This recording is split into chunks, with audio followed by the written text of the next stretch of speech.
Hey, folks, today's episode is brought to you by one of my favorite sponsors, probably actually my favorite sponsor, to be honest with you. I'm, of course, talking about sunsetlakesabadee.com. Use the code Left is Best. You get 20% off. Why would you use the code Left is Best for 20% off at sunsetlakesabadee.com? Well, of course, because maybe you need to relax. Maybe you need to sleep. Maybe you need to have a little bit of fun with their Sabadee with some THC. Or maybe you want to give somebody a gift for the holidays. Maybe you want to give them some Sabadee coffee or Sabadee fudge, or actually the tinctures. Or maybe it's the moisturizer because your legs, for whatever reason, this time of year, get extremely dry. No other part of your body does.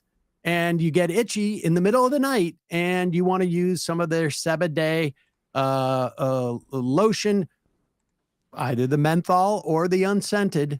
You got to protect those calves. It's honestly, Precious I don't cargo. know what it is. It's the calves. It's the only part of my body. It's like I've insured them with Lloyd's of London. Or maybe you want to buy your Sabadee from a company that has great business practices, $20 minimum wage, mostly employee owned. Or maybe it's because you want one with great farming practices, no pesticides. All of their Sabadee is third-party tested. They practice regenerative farming, so they take care of the soil. Or maybe you want to support a company that is a movement partner. They have donated tens of thousands of dollars to things like refugee resettlement, strike relief funds, to the Vermont Food Bank. I just saw they sent it to us. We ended up donating tens of thousands of dollars with them with the Last Prisoner Project, carceral reform. The list goes on and on. It's a great company. It's a great product, and you get it for 20% off. Left is best. And now, time for the show. The Majority Report with Sam Seder, where every day's Casual Friday.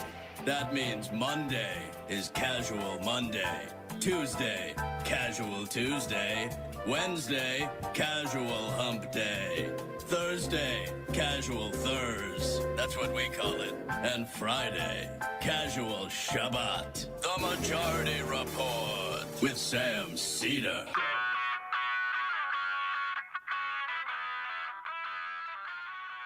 It is Friday, December 12th, 2025. My name is Sam Seder. This is the 5-time award-winning Majority Report.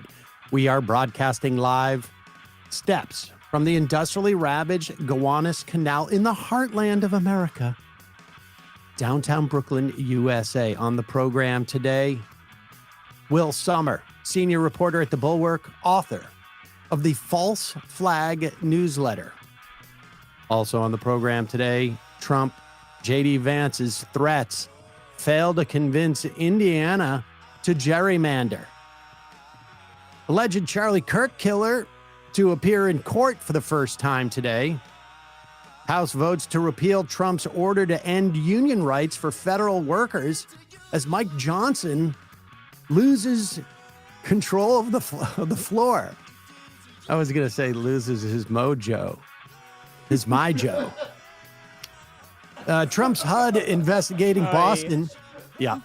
Trump's HUD investigating Boston for alleged housing discrimination against white people.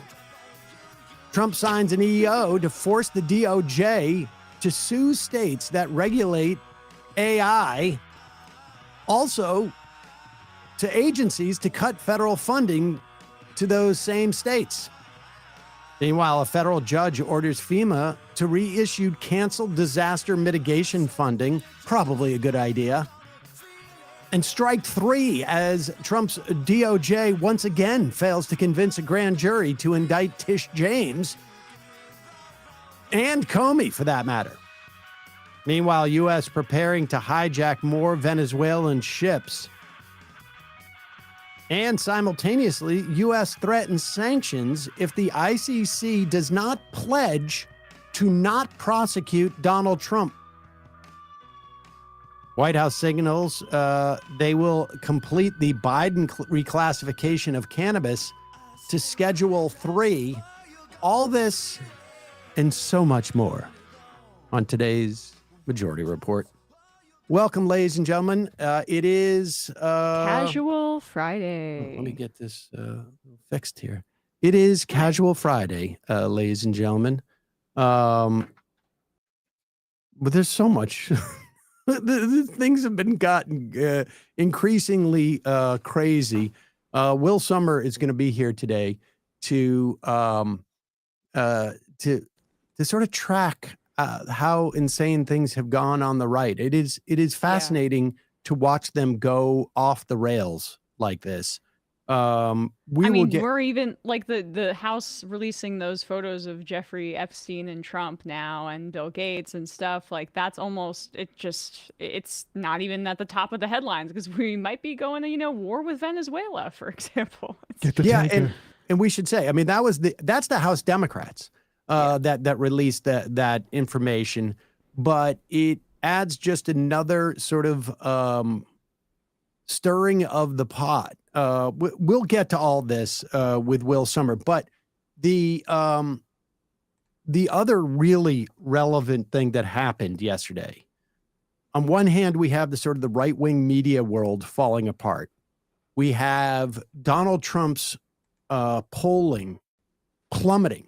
I mean, just full-on plummeting. He's at 36% approval rating? You want to pull that up now? Yeah, let's just pull that up. Yeah, the AP stuff.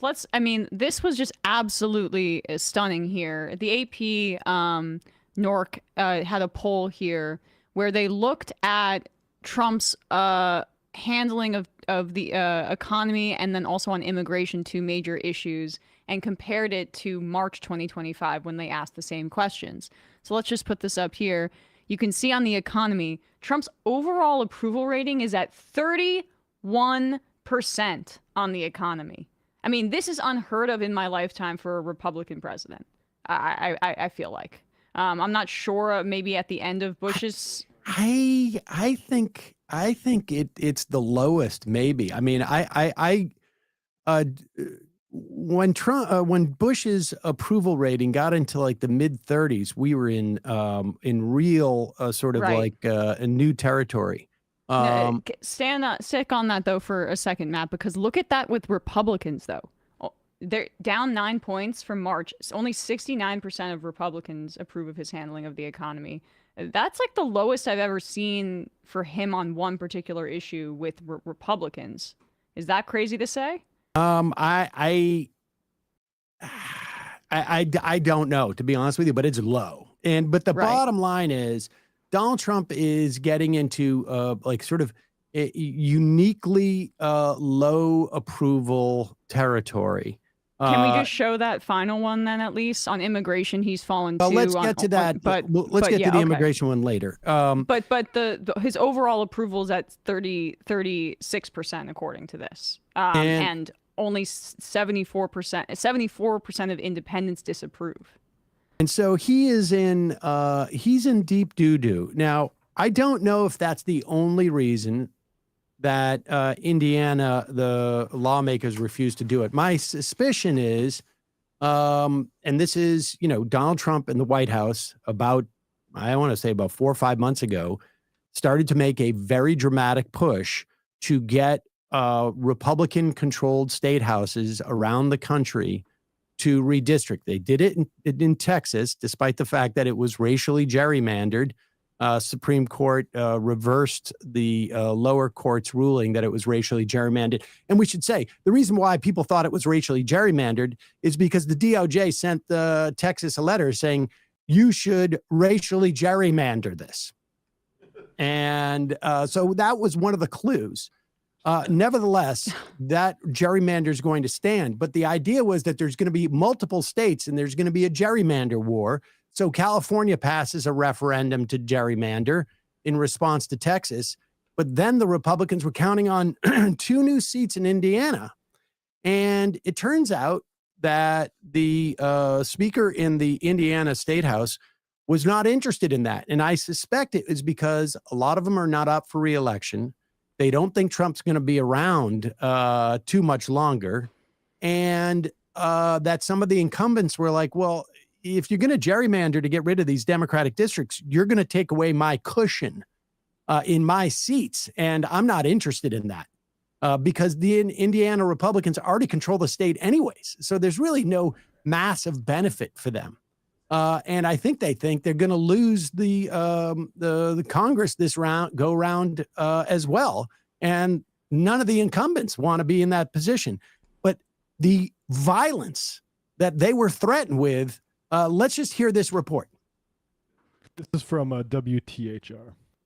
That was the final vote, so that means 21 Republicans joined the 10 Democrats to end the mid-decade redistricting debate. And this came more than after 3 hours of passionate speeches on both sides of this issue. For the Republicans in support of the bill, they argued this map would boost the Republican voice in Congress. But the ones who voted no say this would take away the voice of the voters. I believe the bill on its face is unconstitutional. I've done my very best to quietly and respectfully listen to the people I represent, and I'm confident that my vote reflects the will of my constituents. So that last senator you just heard from, that is Senator Greg Good. And you may remember just a few weeks ago, he received the first swatting attempt out of all of the senators that we have reported on. And he was a major swing vote throughout the entire debate. No one really knew what side he was going to end up on because he was pretty quiet on that. He ended up voting no, one of the 21 Republicans who voted no. So since this bill died. Okay. There were multiple swattings of these Indiana state senators. There was multiple threats issued against them, like from physical violence against them. And here's one threat from J.D. Vance. And this is important because if you think that Donald Trump is not going to be around, you got to worry about J.D. Vance. And this is number 8. Here is J.D. Vance retweeting and carrying on Donald Trump's threat. Put this up. Donald Trump Jr. Donald Trump Jr., sorry. Rod Bray. So Donald Trump Jr. said, if Indiana Republicans side with these never-Trumpers to do the dirty work of Democrats, I'll be spending a lot of time in Indiana next year campaigning against every single one of them. These rhino consultants sabotaging MAGA need to be rooted out of the GOP. This isn't, by the way, the consultants, what are you talking about? Like the Heritage Foundation was making this push. The Trump super PACs are behind these threats against these lawmakers to go after them. This wasn't money on their side. In fact, it's actually the opposite. The Trump super PAC machine was threatening the lawmakers that weren't acquiescing. Put up the J.D. Vance tweet. Rod Bray, the Senate leader in Indiana, has consistently told us he wouldn't fight redistricting while simultaneously whipping his members against it. That level of dishonesty cannot be rewarded, and the Indiana Republicans need to choose a side. Now, this was just before the vote, I think, or right after. And here is Heritage Action. Like Emma said, this is the Heritage Foundation. This is the most important, prominent right-wing conservative Republican think tank. President Trump has made it clear to Indiana leaders, if the Indiana Senate fails to pass the map, all federal funding will be stripped from the state. Roads will not be paved. Guard bases will close. Major projects will stop. These are the stakes, and every no vote will be to blame. Well, here's the fascinating part. Now let's see them put up. I mean, first off, none of those senators are up for re-election in 2026. Yep. Now, Trump Jr., I don't know if he bothered not to sort of look that up. Maybe he doesn't have Google. Maybe he doesn't have ChatGPT or whatever it is. I mean, I think he has mirrors. He just doesn't use them. Exactly. and they're kicked up. The real question is Donald Trump going to follow through on those threats? Because obviously the Indiana lawmakers weren't worried about it, not enough to do his bidding. And this is going to show that he is, even to those Republicans, a total paper tiger, at least in terms of the threats. Who knows what the constituents will do to them, but I think if they don't go right after Donald Trump, they're in no a threat from their constituents. And this is how it starts to break apart. And so it's going to be, and JD Vance is on record there saying this cannot stand. Well, what are you going to do about it, Chief? Yeah, it stood. So what? Exactly. Yep. Right. Call their bluff. And then there was also he was trying to get Kansas to do this. They're not going to redistrict in that way.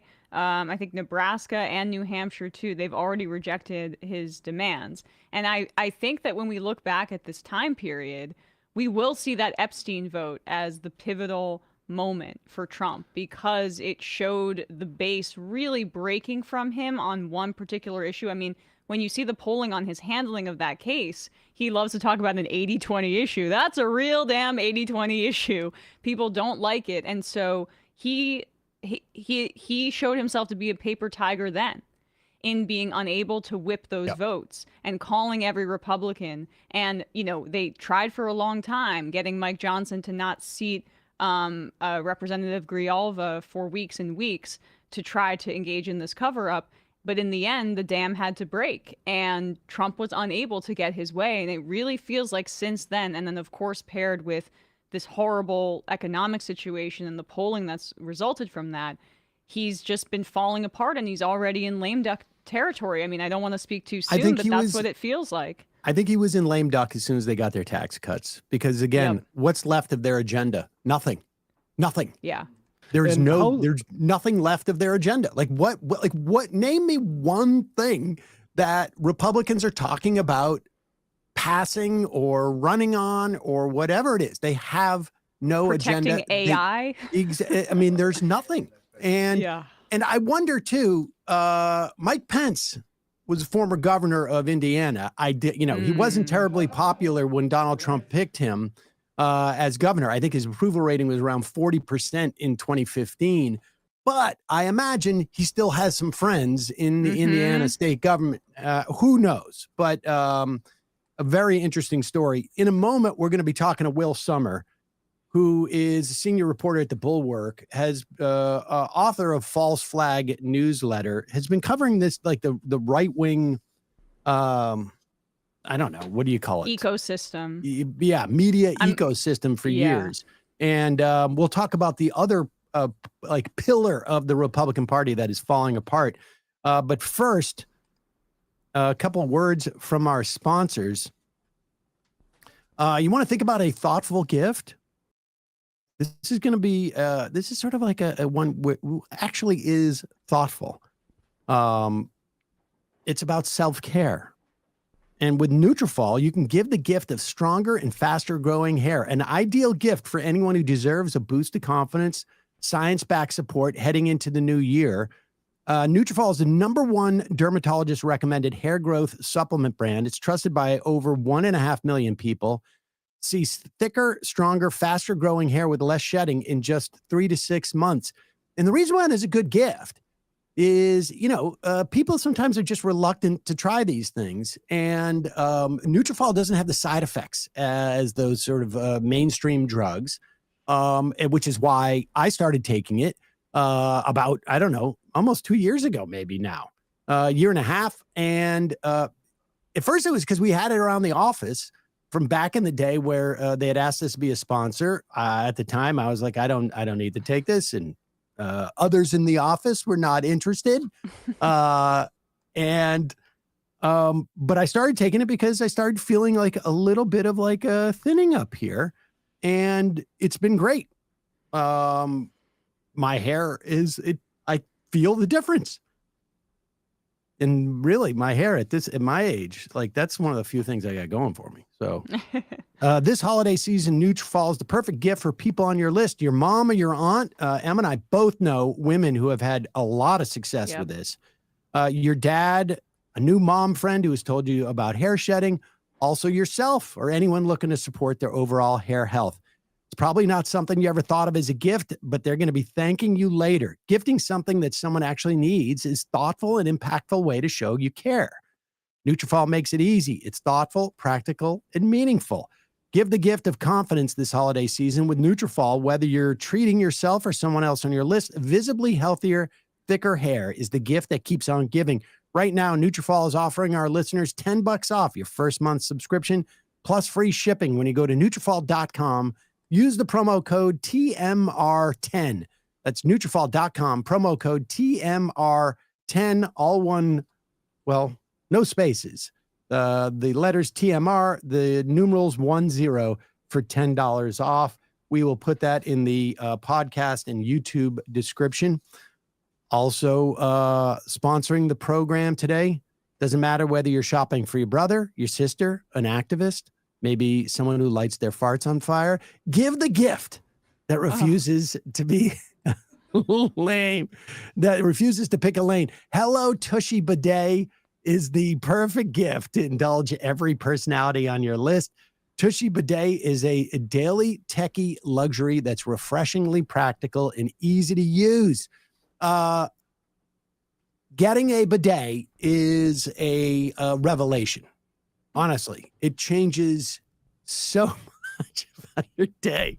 Why are you embarrassed about this? Look, that's the thing that people don't really understand. I had no idea what a bidet was.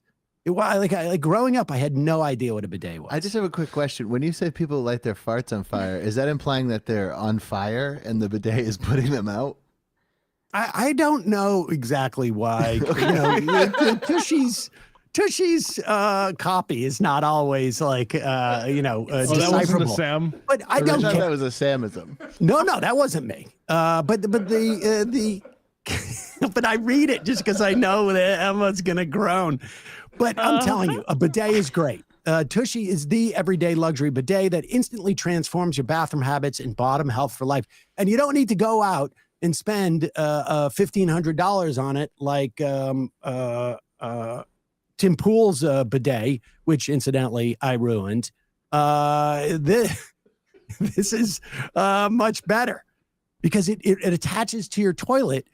And if you've ever changed a toilet seat, you can do this. It takes about, honestly, 10 minutes. And now they've got like upgraded versions. The Tushy Wave instantly modernizes your daily routine and bathroom with a super sleek seat plus 2 separate front and rear nozzles for the most complete clean. It also features a soft close lid, and that seats a slam-proof for gentle, luxurious finish. Every Tushy bidet easily attaches to your existing toilet without the need for additional plumbing. This is daily decadence with practical results. Tushy pristinely removes 99% of bacteria while protecting your natural skin barrier thanks to one natural ingredient, water. When your hands get dirty, you don't just take a dry piece of paper and wipe them off. You use water. It's easy to use. Sit, cleanse, and dry using the built-in air dryer, I should say. That's right. Cleaning yourself after using the bathroom is now hands-free. Every Hello Tushy bidet comes with a 30-day hassle-free return and a 12-month warranty. Want to thank Tushy for sponsoring this episode and my cleaner bum. Remember, a-hole is only a dirty word if you wipe. For a limited time, our listeners get 10% off their first bidet order when you use the code TMR at checkout. It's 10% off your first bidet order at hellotushy.com with promo code TMR. And one more sponsor for the day. And, a lot of cleaning that's going on, obviously, during the holiday season. You got people over. And maybe you're washing your dishes. Do you want to have, eating microplastics? No. Do you want to have to lug big jugs of cleaners and dishwashing fluid and laundry detergent and back from the supermarket? No, you don't.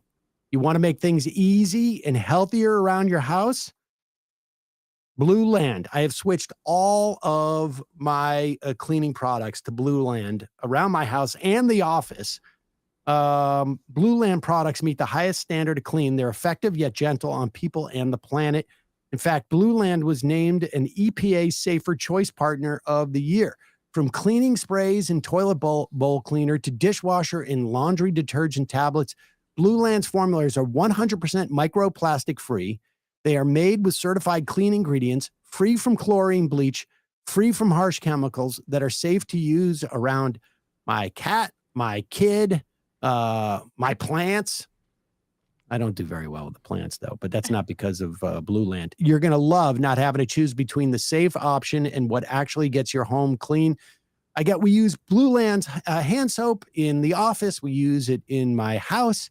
You can get all sorts of different festive smelling products. I, of course, go for the fragrance-free, but I use Blue Land dishwasher tablets at home. In the office, we use Blue Land dishwasher powder, for just washing the mugs. I use Blue Land laundry tablets. I use Blue Land toilet tablets. I mean, all of this stuff is just great and easy to store, less expensive than the stuff you buy at the supermarket. I'm telling you, this is a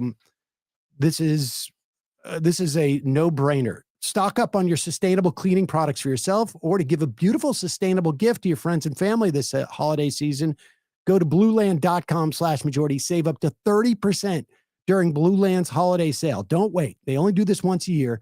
That's 30% off of during Blue Land's holiday sale by going to blueland.com/majority. Blueland.com/majority for 30% off. Now is the time to stock up for the year. Quick break. When we come back, Will Sommer, senior reporter, Bulwark, author of the False Flag newsletter. We'll be right back.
We are back. Sam Seder, Emma Vigland on the Majority Report. Want to welcome back to the program Will Sommer, senior reporter at the Bulwark, author of the False Flag newsletter. And Will, I guess we're about 2 weeks away from Christmas or somewhere around there. And it's almost as if like Christmas started significantly earlier for you based upon what has been going on.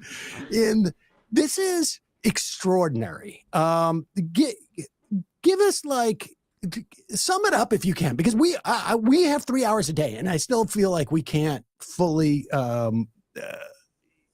explain this or capture it. Yeah, sure. I mean, so right now there is kind of this massive right-wing civil war that is going in a lot of different directions. But kind of the hottest part at the moment is the fight over Candace Owens. So Candace Owens, PragerU, former Charlie Kirk acolyte. Now she's this massively successful YouTuber. And she has been really making grist out of the Charlie Kirk murder for, 3 months now. I mean, she really got into these conspiracy theories and has sort of had the field to herself. And finally, in the past 2 weeks, people like Tim Pool and now Erica Kirk, Charlie Kirk's widow, have said, enough is enough. And they're trying to stop her. And let's just say, I don't think it's working so far. No, it doesn't seem to be. But it is fascinating because it really feels like a snake eating its own tail at this point. And it's doing it with the sort of let's play this Tim Pool responding to Candace Owens. Okay. And I think we played maybe in the past couple of days what Tim Pool is responding to. But Candace Owens has been, and Tim Pool went at it. Tim Pool claims that he was shot at, his compound is shot at. Now, I've been to his compound. I am shocked. There's only one road that goes by it. It's in the middle of nowhere. I'm shocked that there isn't like. And we figured this out yesterday that it's deer hunting season, like literally right now down there. Yeah, gun season started at the end of November. Apparently okay. 2 years before this, he also complained about people shooting at him at this exact same time of year. Yeah. That's amazing. That's amazing. I didn't realize that. That's amazing. But so he claims he shot at, and he got very, very indignant about it. Like, I don't know if I've ever seen Tim Pool as mad, except for like when maybe when Emma went on his show and sort of embarrassed him a little bit. But I don't know if I've ever seen him more mad than that. And Candace Owen just calmly pulled him apart in her video. I also should say I think she's a lunatic. But here is Tim Pool responding to her. This is clip number 15. I've gotten a bunch of emails, shocking revelations. And I've gotten people coming to me and talking about what she really does. And I want answers. I want answers. Who's she working for? Who is Candace Owens working for? Don't you think it's a little weird? Can you? I'm sorry. First of all, I just have to say, shout out to Nathan Robinson. That's the current affairs piece that he wrote that Tim is reading from. So, secondly, he's copying her. Yeah. He's That's the point. I mean, so he's Will, doing the cadence. Yeah. He's almost verbatim copying what she said.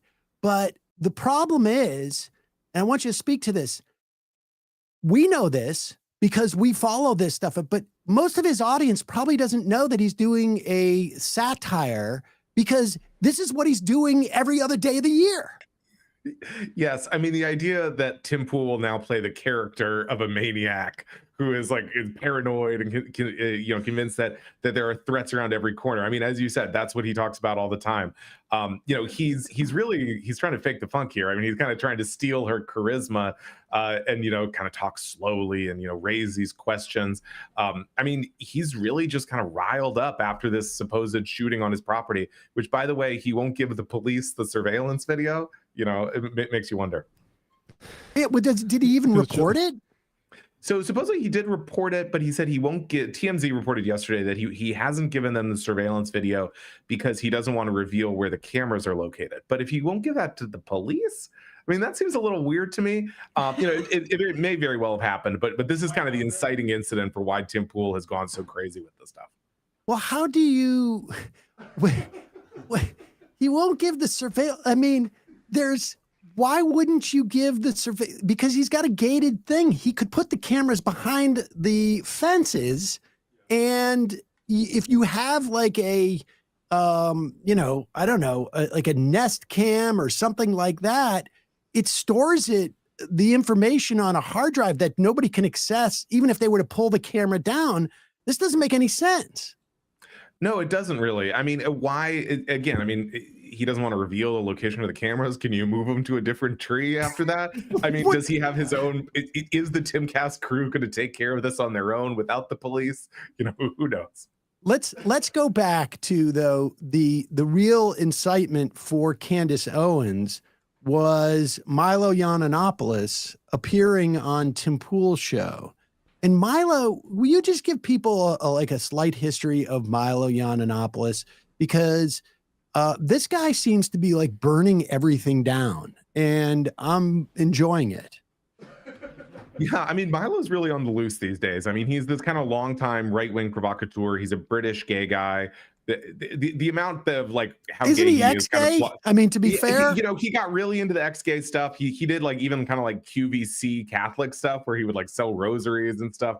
But now I think it's more a little vaguer how gay he is these days, at least publicly. He's living with the guy who founded I believe American Apparel in a mansion in LA. It's very run down. Now this is not his husband, because I know that he broke up with his paramour. I'm not sure what their legal status was. They broke up and just became roommates. It's when sort of he a rogues gallery. left gaysness. I guess when he decided to convert.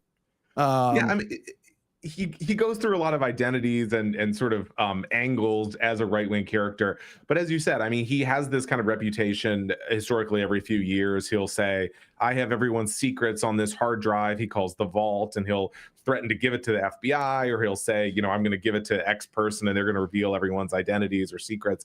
And in this case, you're right. I mean, he's really on a tear here. He's kind of affiliated with Candace. He's going a little further than her. He's saying, you know, where did they bury Charlie's body? Suggesting, you know, something nefarious happened there. But as you said, I mean, he's really, you know, trying to attack people like Benny Johnson, for example.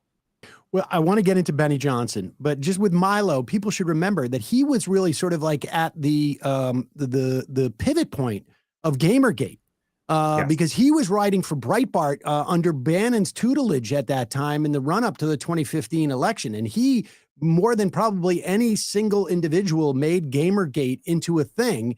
And that sort of like drummed up the men's right activists. I mean, it was the sort of the precursor to all of this, it seems like. And Milo, I wonder if you ever caught this too. He was on, the last time he was on Tim Pool, accused Ben Shapiro of essentially buying all of his audience years ago when there was that big Facebook buys that they were doing.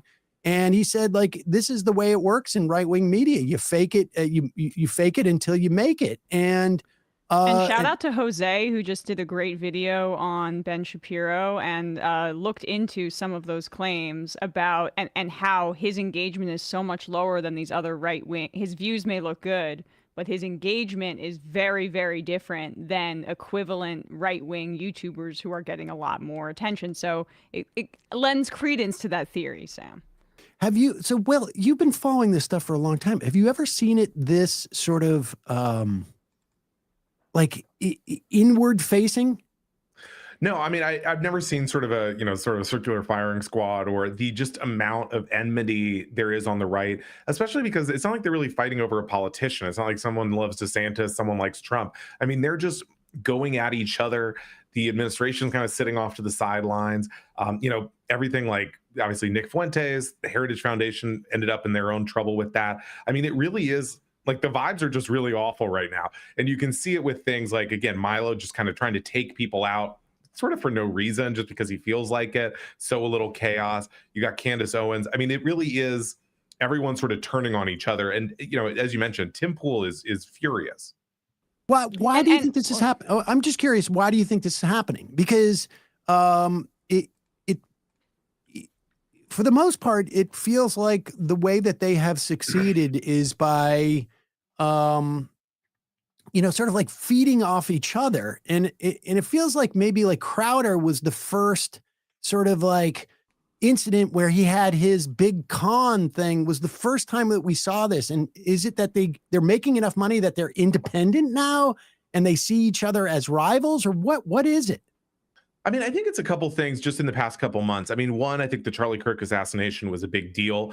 You know, he had kind of a way to keep people out of the GOP, or at least to sort of take someone like Nick Fuentes and say, like, okay, you're going to be over. You're not really going to be the public face of the party. And he was also just friends with a lot of people. And so, but with him gone, I think there's this kind of power vacuum. So a lot of people are seeing themselves as kind of, I should step up and take his mantle. And frankly, I mean, take the money, you know, that's now on the table. So I think, and then, you know, the other aspect is that Trump is on his way out and he's being seen as kind of a failed president. He's not getting done what they want. And so you have to kind of then start positioning yourself to 2028. And as a result, you know, people are kind of picking out their positions and fighting over that. And I think it's important to also just linger on the Charlie Kirk thing for a second. The more, you know, Candace Owens is off on her own and she's making a ton of money. She's immensely popular, right? But you have guys like Tim Pool, who I think he talked a little bit about how, you know, he's making new relationships. It seemed like he was cozying up a little bit to the Daily Wire. We heard the reporting that he met with Benjamin Netanyahu, and he didn't have that money anymore from Edward Gregorian and the Russians. It's dried up. So like he's looking to align himself and continue to make money in this ecosystem. Candace doesn't have to worry about that. She's like an operation into herself. So with these other right-wing personalities, they're trying to use the Charlie Kirk death in their own way for the Republican project. But Candace isn't doing that. She said literally, I don't care about the midterms. She's doing this and exploiting it in her own way, with this like level of emotionality. I keep giving my husband credit for this point because he was a great point about Alex Jones and how they're similar because they tap into people's like lizard brains about this stuff with their like passion and performance. She's very much like a female Alex Jones.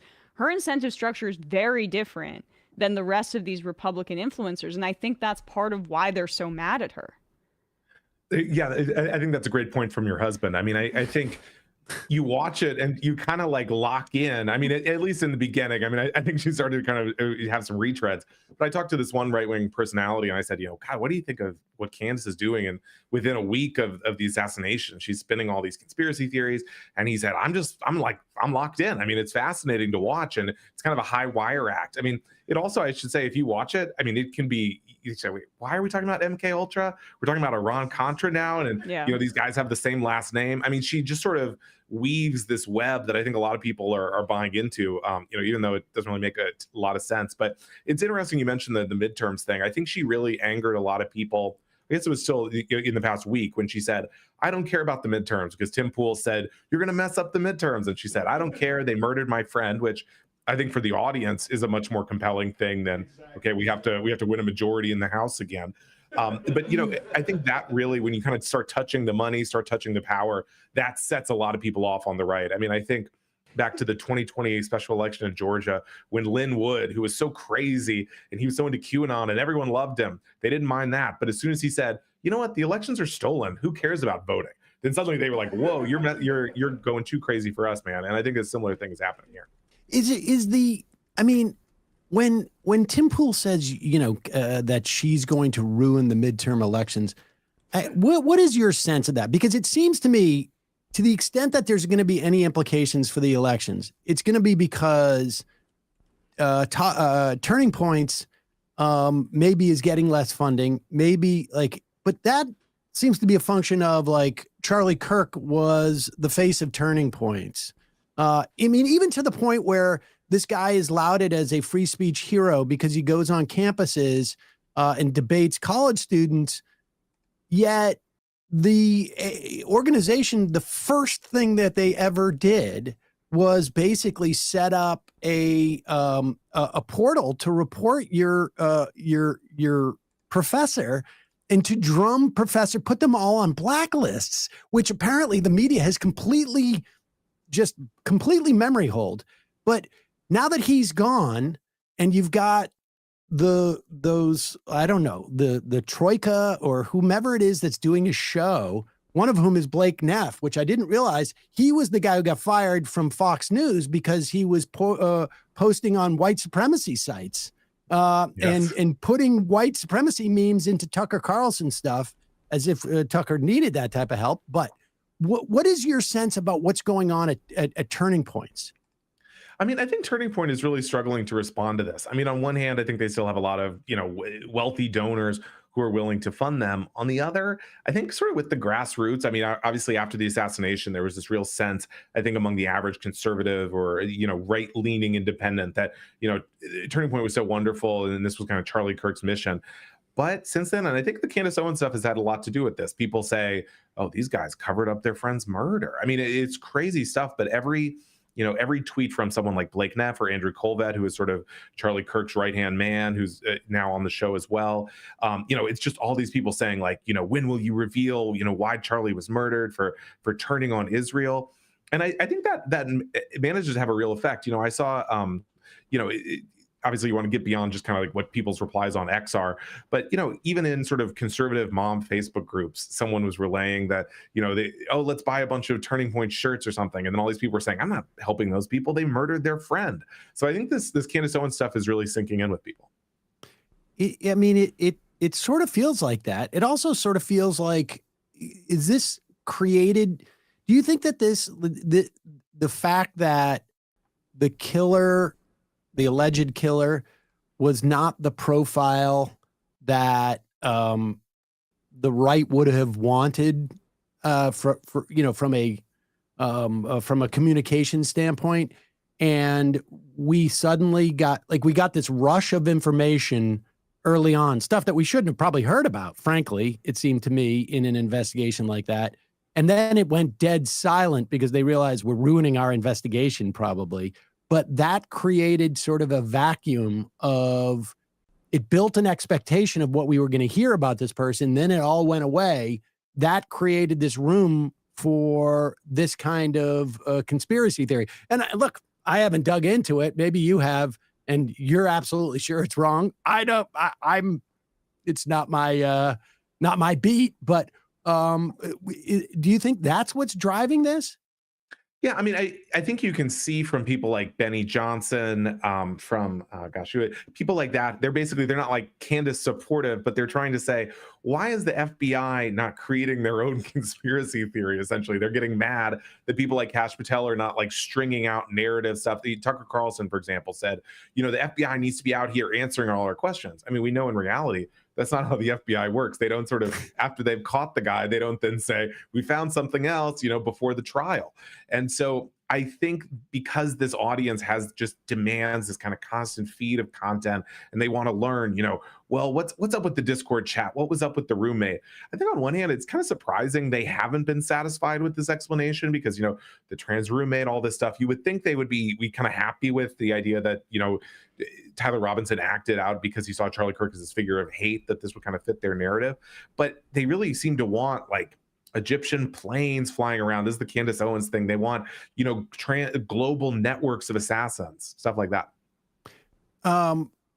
They sort of have a point in the sense because the FBI did that in the first couple of days, right? I mean, you had the governor coming out there saying this stuff, which is wildly inappropriate. And they basically said, like, they set the expectations, it seems to me, for what they were going to hear. And I guess it doesn't help that Erica Kirk is, she's a performative person. I mean, she just is. I mean, I don't know, and that doesn't mean that that the alleged killer wasn't the alleged killer, but her reactions to it are different than your average person would be. I think that's right. I think the way she has acted, which involves initially like a lot of, we saw the coffin, soon after, she's kind of grieving very publicly. And then I think understandably from an emotional view, she kind of receded and became much more private. But I think for the audience, they continue to want, okay, well, where is the body buried? Where are these things? And, I think, she has sort of struggled to take that mantle as kind of a right-wing media personality. Maybe she doesn't want it, but I think particularly now that she's starting to criticize Candace, I think she's starting to be seen as sort of a figure in this and someone who in the past was sort of untouchable, even for the conspiracy theorists. But I think now they're starting to zero in on her. And I don't think it's going well for Erica Kirk or Turning Point USA. Is she on a book tour now? Because Kirk's book has come out, and we saw her the other day on Fox and Friends saying that Charlie would come home on a Friday night. She didn't care when he came home. He would put his phone in like the everything drawer, which people do that, and it's probably a good practice. And he would say Shabbat Shalom, as if. I don't. Maybe he celebrated the Jewish Shabbat. Putting away your work stuff on Shabbat is Shabbat practice. But I wonder how much of is she promoting the book and signaling to donors? Because we know from Charlie Kirk's text, at least from Candace Owens, to the extent that we know those are real, that he was dealing with some very pro-Israel Jewish donors who were like dangling millions of dollars, and maybe they need that. I mean, what's your sense of that? Have you done any reporting around that? So this is a pretty sticky wicket here. I mean, there's all this weird stuff about like what was Charlie Kirk's religion. Candace Owens has claimed he was on the verge of converting to Catholicism, and then soon after the assassination. From sort of like evangelical Christianity, which obviously really enraged the Turning Point people because they're very, Charlie Kirk is kind of this, they see him as this kind of new and like great awakening type figure for evangelicals. But then sort of soon after the assassination, it came out that he kept the Jewish Shabbat. And as you said, I mean, it's a little odd. The book is called Stop in the Name of God. And so they bill it as the Sabbath. But really what he's describing here is Shabbat. I mean, it seems to be very, kind of we're putting the devices away, stuff like that. And she literally said he would say Shabbat Shalom. I mean, that's, I mean, like, it didn't sound like he was saying it like with irony, which would be funny. Like, Shabbat Shalom, honey, I'm home. Ah, that's funny. We're so Christian. No, you're right. I mean, so he was very into this Shabbat practice. I mean, he wrote a book about it. And as you point to, the conspiracy theorists have really zoomed in on like what role did Jewish people, what role did pro-Israel donors play at Turning Point USA. So then suddenly to say, all right, here's his book about being Jewish or being, partially Jewish. As Candace said, she kind of quipped, oh, I guess the whole point of Charlie Kirk was that everyone should become a Jew. And so I guess I would say it's kind of a weird message at this point where there are all these accusations and this kind of acrimony over Israel within Turning Point USA. Well, what? They couldn't delay the book? It's pretty bizarre to me. I mean, I agree. But you know what? I will say Erica has also kind of been using the name of the book as like a message to her haters or her detractors. And she'll say, all I would say to you is stop in the name of God with the book. When did Charlie Kirk become so Christian forward? I debated him, I think it was back in like 2018. I think it was 2018 or 2017. I can't remember exactly when at Politicon.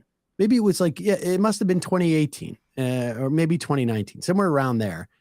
And I didn't know him too well, but he did not seem to be super religious. I mean, around that time, I remember him being on stage with young gay Republicans trying to push, speak to college students and saying like, look, we're not the old Republican Party. We're the new Republican Party, which was addressing the fact that they were losing a lot of young people because they were the Republican Party was, seen as being anti-marriage equality.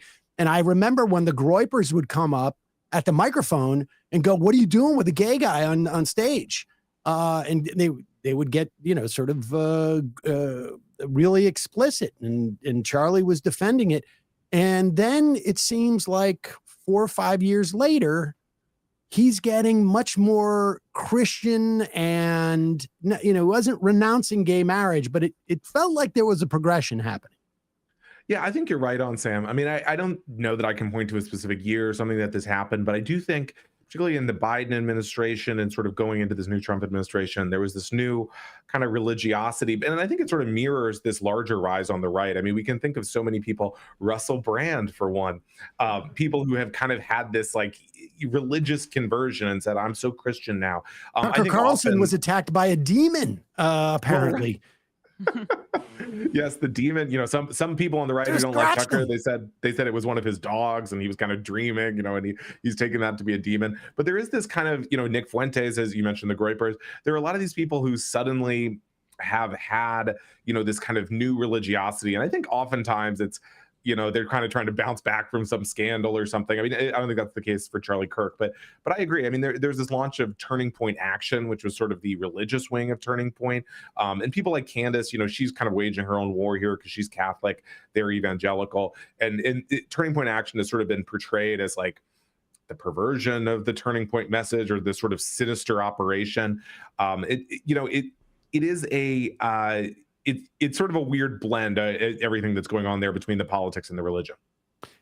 Go on. Go ahead, Sam. Well, I just Go. Okay. You wrote a book on QAnon. We've had you on to talk about that. Trust the Plan. People should really check out that book.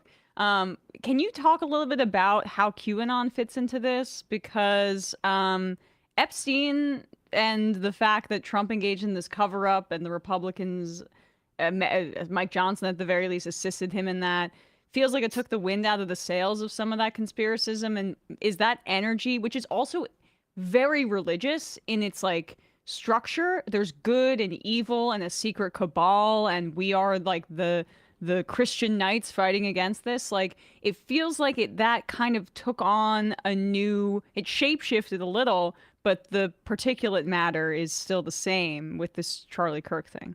Yeah, I mean, I think that's a great insight, Emma. I mean, I think, you know, just to establish, first of all, the religious aspect of QAnon. I mean, there was this sense they called themselves, you know, soldiers for God, or, you know, digital soldiers, this idea, you know, you're rescuing children for God. I mean, what could be a higher calling?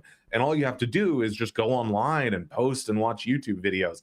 And I think, you know, I think you're onto something here, that it sort of laid the groundwork. There was this idea, it got people used to this idea of like online sleuthing into politics. And now you have, in the place of Q, you have Candace Owens, who's saying, you know, okay, well, someone sent us in the same way that people would kind of send into the QAnon forum. Now you're emailing Candace Owens and saying, well, I can't help but notice that, you know, this guy who used to work for the military has the same last name as Blake Neff. You know, what do you think's going on there? You know, I think I would also note that like the level of like quality of clue here is really poor. You know, a big one she'll run into is if anyone in Turning Point either was in the military or has a relative in the military. I mean, you're talking about like conservative activists, and the idea that, you know, this guy was in the military. This is so crazy. Right. This has to be a psyop. I find this sort of fascinating that like, this concept of their being, you know, sort of hoisted on their own petard. Here is, let's put this is number 14. This is Matt Walsh complaining on X that that what's going on is both, here, pop this up onto the screen. This is number 14. 1 second. Yeah, sorry, we got the wrong link. 1 second. So Matt Walsh is one of many, including Tim Pool, who are complaining that Candace Owens is like caught up in a web of conspiracy. But yet, like all of this is a function of like, this is what there's one obvious hole in the Charlie Kirk assassination story, which is that leftist trans freaks were posting about the killing before it happened. That would seem to indicate that they were potentially even more leftists involved in the plot. If there's a conspiracy, it's among leftist radical militants. But either way, all of the evidence points to this being the work of at least one or possibly more than one radical leftist scumbag. They want us dead. They had every reason and motivation. So he's sort of complaining about this like sort of conspiracy thinking, but he's offering another conspiracy. And the tweets that he had, do you have that other tweet that I put in right underneath that? The tweet that he was talking about where someone said like on September 10th, like something big's going to happen on September 10th, is done by this guy. And he did this every single day. So like September 25th will be a very interesting day. His whole thing was to tweet out that this day is going to be a very interesting day, with the hopes that something would happen that day and people would say like he was clairvoyant.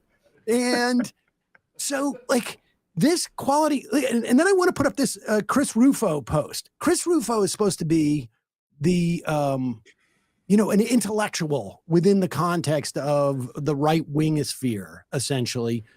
This is number 16. Rufo, I think, went on to be appointed, like a dean or president of a college. Keep it up there. The right-wing media apparatus is how the right teaches his followers how to think, and it's currently getting consumed by conspiracy, psychodrama, and tabloid conflicts. If left unchecked, it will turn the audience into the equivalent of a third world click farm. But this is the guy who went out there and basically wanted to label everything as critical race theory. This whole project, I mean, we can go back to Paul Ryan. Put up this, do you have that link, Matt? Oh, yeah. Paul Ryan, like his whole shtick was, in trying to say that you were more morally righteous if you were rich, that he rolled out an apocryphal story. This is back in here. Pop this up, Matt. We got it. You got it? Yeah. this is where he was telling this story about a brown bag lunch and how there was a kid who came up to an official in Wisconsin. This was like the first time he told it, he said it happened to him. And then he conceded it happened to somebody in Wisconsin. And then it turned out he ultimately had to apologize because the story was actually lifted from a fictional book or from a book, and the whole meaning of it was twisted. But like, this has been, we have nothing like this on the left. I mean, I go off the top of my head, Vince Foster, like Rush Limbaugh, who Charlie Kirk, took his seat, had this whole conspiracy about Vince Foster and how Hillary Clinton killed him and dragged his body into a park.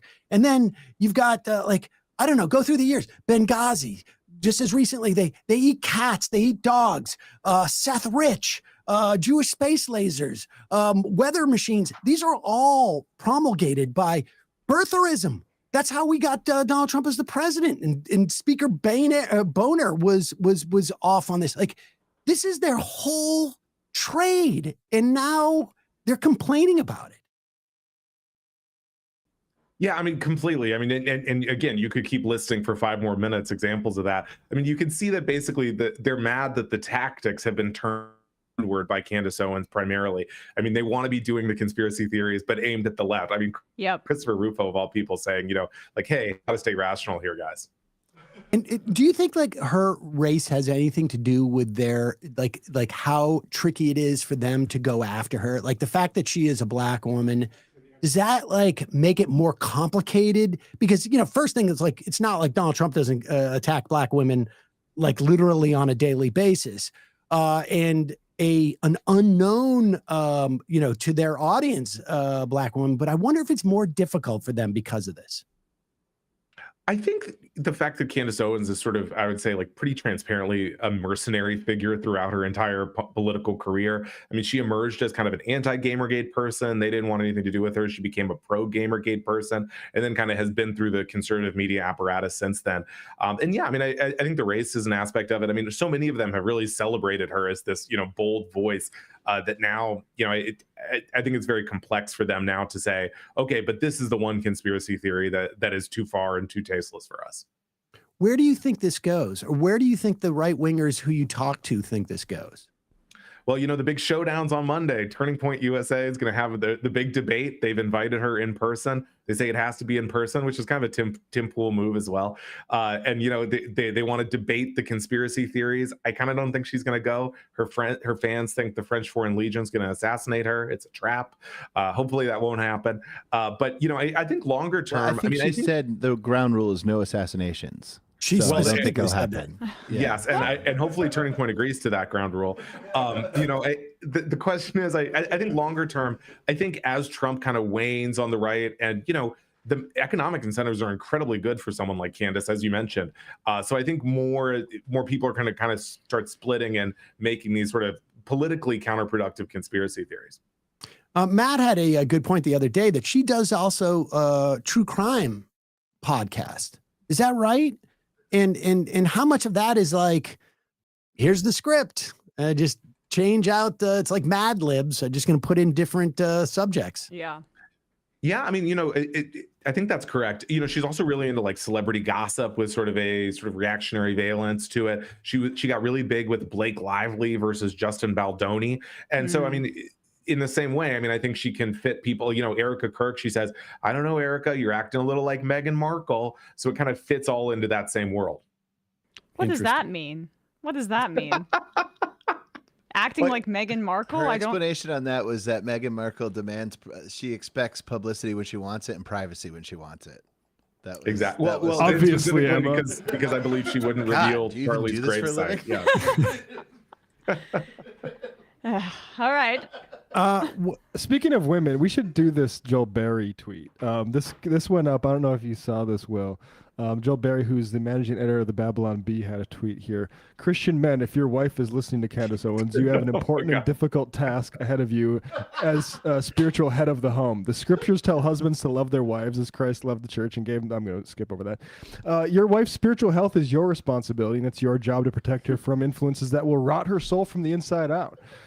Find what scripture says about slander, false witness, gossip, and backbiting. Find verses about the importance. I mean, this is a real problem right now. Don't let your wife so languish under a torrent of gossip and smut. And if you look at Candace's ads, it's all like skincare stuff. Like I think she is very clearly speaking to the women. And Patrick Bet-David's producer even said, like, yeah, my wife's listening to all this. That's why I'm up to date on what she's saying. And to your point, though, about the female element, too. Well, one, her logo looks like Oprah. She does a book club, right? Like, she's trying to look like a daytime person.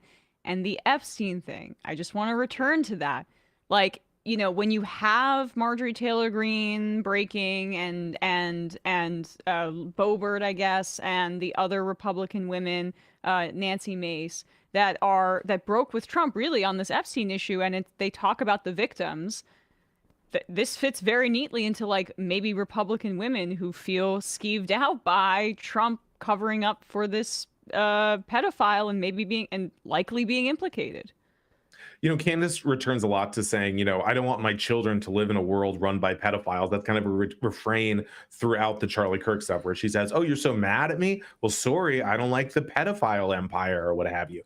And so, I think the Epstein stuff is also a big part of this. I love the Joel Berry saying, have your wife watch Allie Beth Stuckey, who is a much more kind of like turning point, sort of controlled or styled influencer.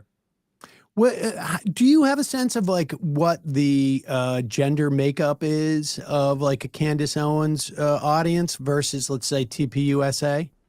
I think her audience is probably majority women, probably pretty significantly so. I mean, like I said, it's a lot of celebrity gossip. It's a lot of kind of, I think it's sort of female coded, and then occasionally they'll say, okay, now let's track this Egyptian planes flights and see if it's tracking Erica Kirk or is it, carrying secret assassin teams. And where is that relative to the others? I mean, do you have a sense of like specifically like through your reporting, have you come across gender breakdowns for these shows? Because YouTube is largely dominated by male like I guess audiences for politics. Political YouTube in particular, yeah.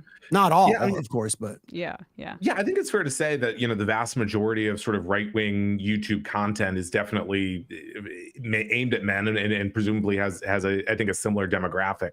So Candace is unique in that way too. I mean, there are only sort of a handful, Allie Beth Stuckey, a couple other people like this who are really aimed at women. I guess Brett Cooper, and so I sort of have to imagine that Candace really has a lot of the sort of conservative women and I think a lot of non-conservative women who are just kind of enjoying the storyline as well in her audience. All right. Lastly, let me ask you about this. How much of this is subtextually about Nick Fuentes? Because Fuentes was Charlie Kirk's bête noire. And he really downplayed that because I think he was very nervous when Kirk was assassinated that it was one of his people or his followers, I should say. Obviously, that's just my sense. But in the sort of like the interim period following it, we had the Heritage Foundation basically go down in flames in many respects because Kevin Roberts went out and said, I'm not going to blacklist Fuentes. We had J.D. Vance, when asked about Fuentes, well, he's got a lot of followers and you've got to be, careful, that type of thing. I mean, it's quite clear they're all afraid of alienating Fuentes's base. And Fuentes has been very been on a media push to sort of like normalizes himself.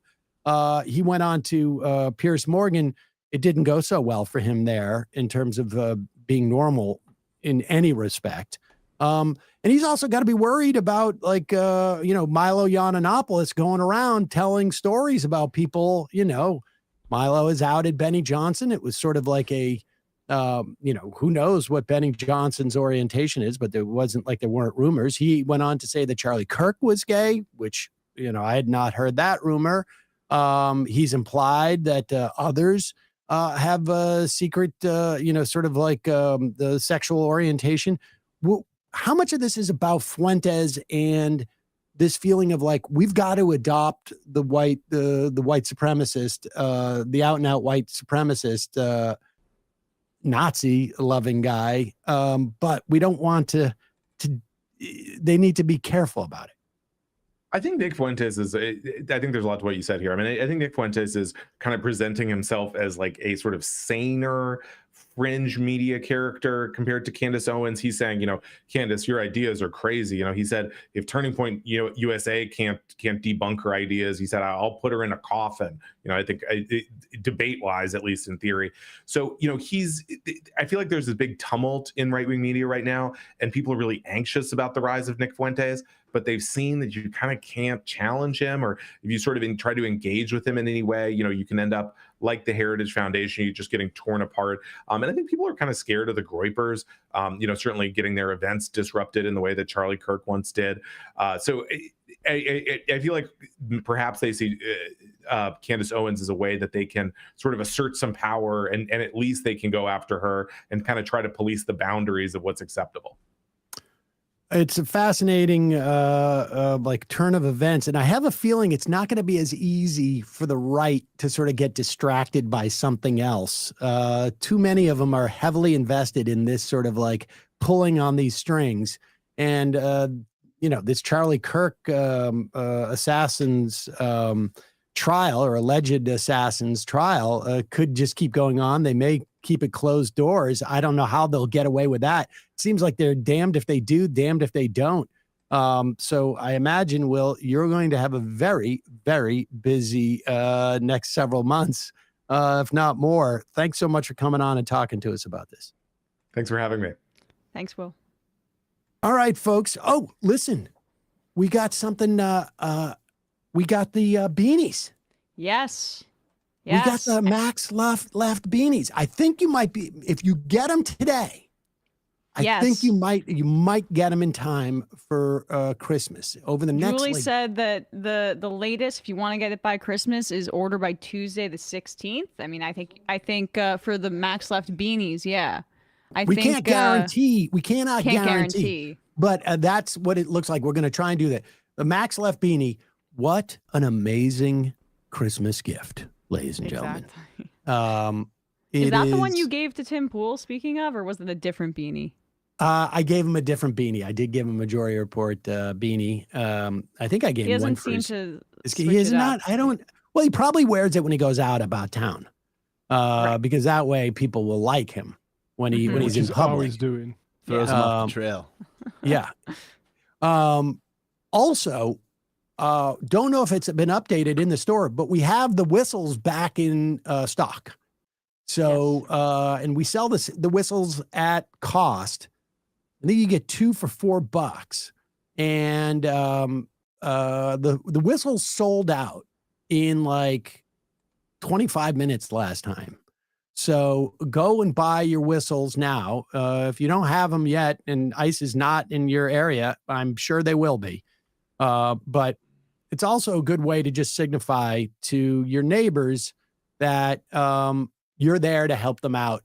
If the community gets invaded by these thugs, we will have more to talk about, because what's going on in Minnesota is crazy. And the Minnesotans, like, people are getting more and more aggressive in their response to ICE as like ICE keeps moving on, because people can see, essentially like, I think people have seen more and more of the horror that ICE is perpetrating on people, but also I think it's emboldening people. And God, man, these it makes me proud of a lot of people I don't know who they are. Yeah. But so well, it makes me feel Patriots. patriotic. Yeah, Yep. I mean that's what makes me feel patriotic. Clue Pack just on the IM said, I've received more compliments on my MR beanie than just about anything else. So there you go. Love to hear that. Has utility and style. Also, just a reminder, it's your support that makes this show possible. You can become a member, join themajority.report.com. When you do, you not only get the free show free of commercials, but you get to IM us in the fun half. And don't forget, Just Coffee. Now is the season, ladies and gentlemen. Both to get your coffee, maybe you give it as a gift. You can get the Majority Report blend there at justcoffee.coop. It is a co-op in Madison, Wisconsin. They have single origin and blends, but now is the time for you to try it out. 30% off. 30% off. I will repeat, 30% off. You don't even need to use the coupon code Majority. Go there, get a 5-pound bag of the Majority Report blend. Get or try like a wide range of stuff. Matt, what's happening on your myriad of Matt Leck universe shows? Yeah, over at the Jacobin Meg YouTube channel, where we are closing in on 150,000 subscribers, there's a new live show out this morning, 2 hours ago, How Republicans Lost Their Mind. Similar to today's, there's a book by Paul Heidemann, which is called Rogue Elephant: How the GOP Went from the Party of Business to the Party of Chaos. That actually we should actually interview him. It's from Verso, and it's about not only how the Republicans have gone crazy and the sort of structural and material reasons for how the business elite are losing control, but also the things we talk about in the primaries generally, which is that it is open and for historical reasons in a way that leads to opportunities, such as Zohran Mamdani can run as a Democrat, and despite a lot of Democrats probably wanting to maybe expel him from the party, they can't. So if you want to see from a leftist perspective a view of the primaries and the GOP, go check out that show this morning. All right, folks. Matt, MLCU. Yeah. Yeah. Matt Leck Cinematic Universe. Of course. All right. It really should be MLPU. Matt Leck Podcast Universe. Except all right, we're going to podcast anymore. It's YouTube shows. It's not available on a podcast. And I just gotta say, I love the thumbnails and like the color scheme, the line. I mean, it just looks good. What you guys are doing over we're in there. our design bag. Yeah, yeah, completely. Okay, folks, see you in the fun half. 3 months from now, 6 months from now, 9 months from now, and I don't think it's going to be the same as it looks like in 6 months from now, and I don't know if it's necessarily going to be better 6 months from now than it is 3 months from now, but I think around 18 months out, we're going to look back and go like, wow. What? What is that going on? It's nuts. Wait a second. Hold on for a second. The Majority Report. Emma, welcome to the program. Hey. Matt. What is up, everyone? Nomi Key. You did it. Let's go, Brandon. Let's go, Brandon. Bradley, you want to say hello? Sorry to disappoint everyone. I'm just a random guy. It's all the boys today. Fundamentally false. No, I'm sorry. Women's. Stop talking for a second. Now let me finish. Where is this coming from, dude? But dude, You want to smoke this? 7A. Yes. Hi, me? This me? Yes. Is this me? Is it me? It is you. Is this me? Hello? Is this me? I think it is you. Who is you? No sound. Every single freaking day. What's on your mind? Sports. We can discuss free markets and we can discuss capitalism. I'm gonna go throw up. Libertarians. They're so stupid, though. Common sense says, of course. Gobbledygook. We fucking nailed him. So what's 79 plus 21? Challenge Matt. I'm positively quivering. I believe 96, I want to say. 857-210-35-501. 1/2. 3/8. 9/11, for instance. $3,400, $1,900. 6, 5, 4, $3 trillion sold. It's a zero-sum game. Actually, you're making me think less of it. But let me say this. Poop. You can call it satire. Sam goes to satire. On top of it all, Yeah. my favorite part about you is just like every day, all day, like Yeah. everything you do. Without a doubt. Hey, buddy, we see you. All right, folks. It's just the weak being weeded out, obviously. Yeah, sun's out, guns out. I don't know. But you should know. People just don't like to entertain ideas anymore. I have a question. Who cares? Our chat is enabled, folks. I love it. I do love that. Look, gotta jump. Gotta be quick. I gotta jump. I'm losing it, bro. 2 o'clock. We're already late, and the guy's being a dick. So screw him. Sent to a gulag? Outrageous. Like, what is wrong with you? Love you, bye. Love you. Bye-bye.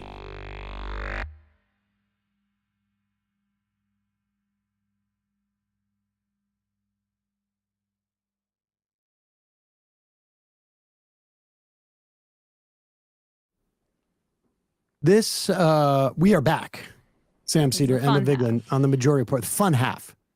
And I get this type of I am, and it just drives me crazy. Let's kick off the fun half with some anger, baby. Small D Democrat. It's insane to me that the dog collars in the MR store say pause it, P-A-U-S-E, it, and not pause it, P-A-W-S, it. It's just a baffling missed opportunity by the entire crew. I would just like to say apologize. I agree. This is like when I saw the Decemberists on Super Bowl Sunday and they didn't play the Sporting Life. Like, it's right there. In retrospect, I feel like maybe you're right. I'm quite sure that my sister had it PAWS, and I was like, why would we do that? That doesn't make any sense. And I forgot about the pause part. I'm not sure. Opportunity for Julie the victory lap now. Yeah. Colin from a year ago, MR was arguing against the Democratic primary. You argued historically challenging incumbents weaken them for the general. Has this attitude changed? That is not true. We argued, and it wasn't a year ago. That was December. A year from now would have been December. We argued against the primary in July when Joe Biden dropped out. I was always arguing for a primary, like in the second year of his administration. Yeah. We have argued for a primary in every. First off, he wasn't like we have argued for a primary in every like generically. I am in favor of Democratic primaries. That is where we move the party to the left. There are times I would imagine and where a primary run may be a waste of resources because there's no chance of this person winning or whatever it is. And I suppose there's been instances where I've felt like this person's not going to win. And maybe in some states where it's like, but in the main, no. The general proposition is primaries are good and should be encouraged. And I would say the way the DSA voted, DSA also still thinks that they're good and will be continuing to pursue them. Yeah, it was this is arguing against, a non-existent position, but people get their rocks off on doing that apparently. Yeah.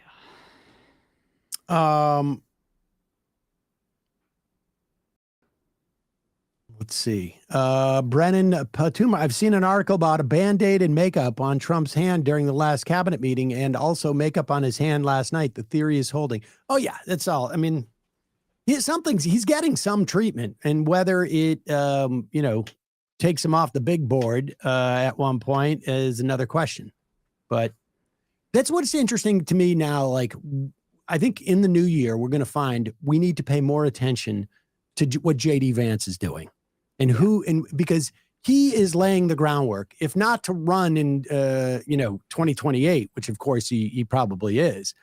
He is laying the groundwork also as to like, if for whatever reason Donald Trump exits, what constituency, because now is when he cements like the Nick Fuentes stuff. When he gets thrown into the spotlight, he's going to have to back off that, but he needs to convince them now that he's one of them in some fashion.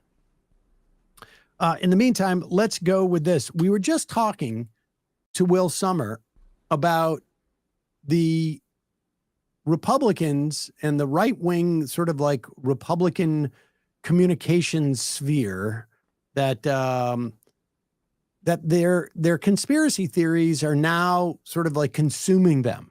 They're not just turned on the left or some cabal associated with the left. They're turning on each other.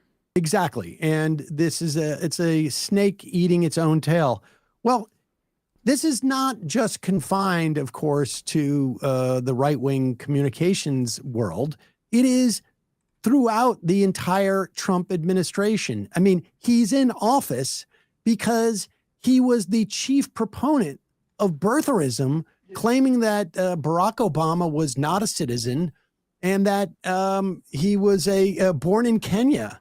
And I mean, this guy lived by the sword, die by the sword, and they haven't given up. Here is a House Homeland Security Committee meeting on the, quote, worldwide threats to the homeland. And one of those threats is... This guy's a FBI guy. This guy's an FBI guy. And, of course, one of those threats is Antifa. Executive Board of Domestic Territory. There, go ahead. Let me turn it up a little bit. Okay. Executive Board of Domestic Terrorist Organization, Antifa. That's our primary concern right now. All right, that's what President Trump did. What does the FBI say? We share the same view. When you look at the data right now, you look at the domestic terrorist threat that we're facing.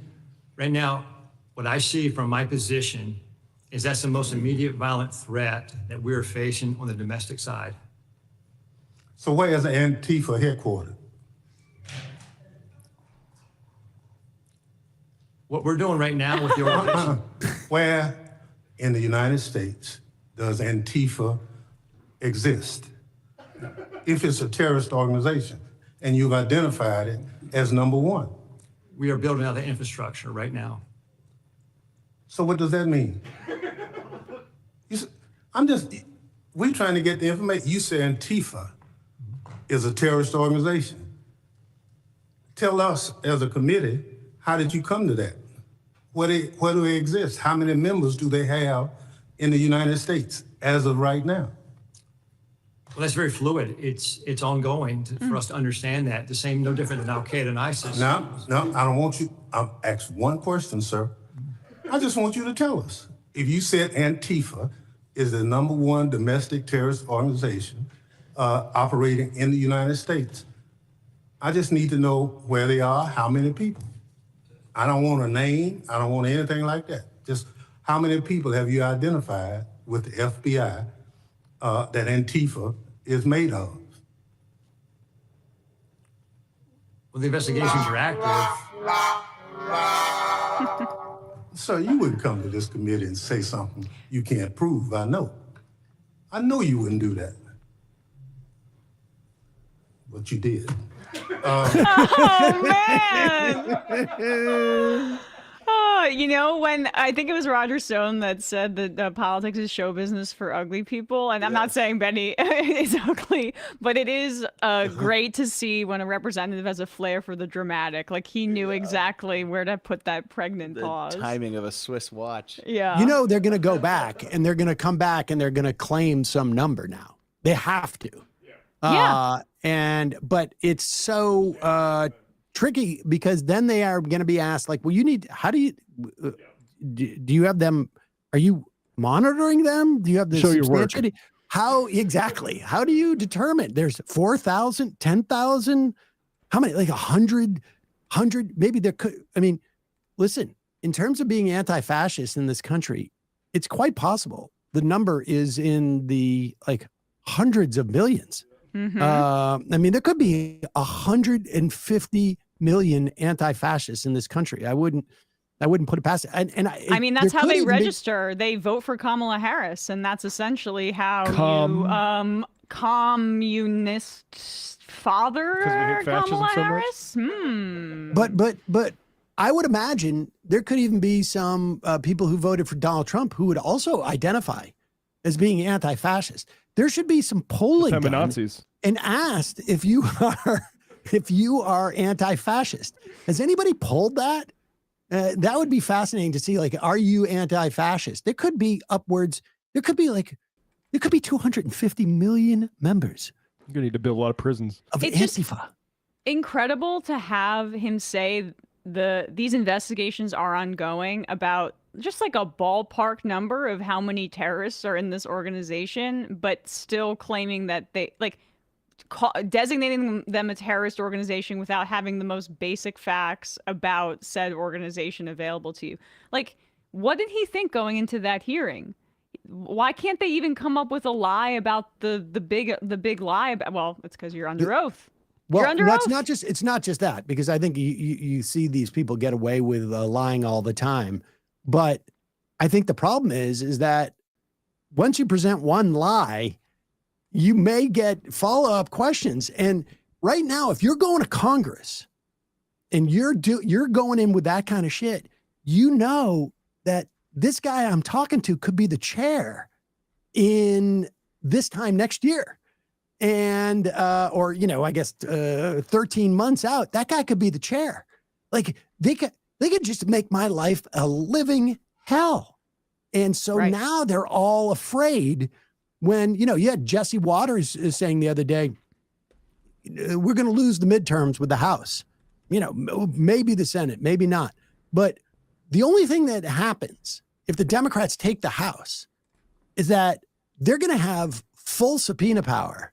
Yep. And anybody who came in and told a lie in December of 2025 is going to have to account for it in February of 2027. And so I think people are starting to you got to get a little nervous at that point. I mean, what, 3-vote margin in the House for the Republicans right now? I was trying to find out more about this guy, Michael Glasheen. He's a career FBI official. So it's not even that, to your point, this isn't, you know, Kash Patel or something. Like, this is a guy that's joined the FBI in 2001 and is now being tasked with this like expressly political conspiracy-laden directive by Trump. I mean, if he's being sent in front of Congress, he very well could be somebody that Kash Patel trusts. You know what I mean? Like, I'm not saying he's a good guy, but I'm saying in terms of like, this is his whole career. Kash Patel's a podcaster that got like put in this position because of his proximity to the Epstein case, and because like Trump thought probably like, oh, I can satiate them by the little piggies that vote for me. I have no respect for them. I'll satiate them by putting this guy in, and maybe he can catch and kill, which is something that Trump loves to engage in. Just look up what he did with the National Enquirer. But this also raises the point that Democrats need to start articulating and buying into the notion of like, we're going to clear house too. Like we're, you know, like if you're going to play ball with these people, because they didn't do it after the first Trump administration. They didn't come in and say like, you know, because that's why you had people who were ready to jump. That's why Tom Homan was around. Yep. You know, like they need to come in and really clean house.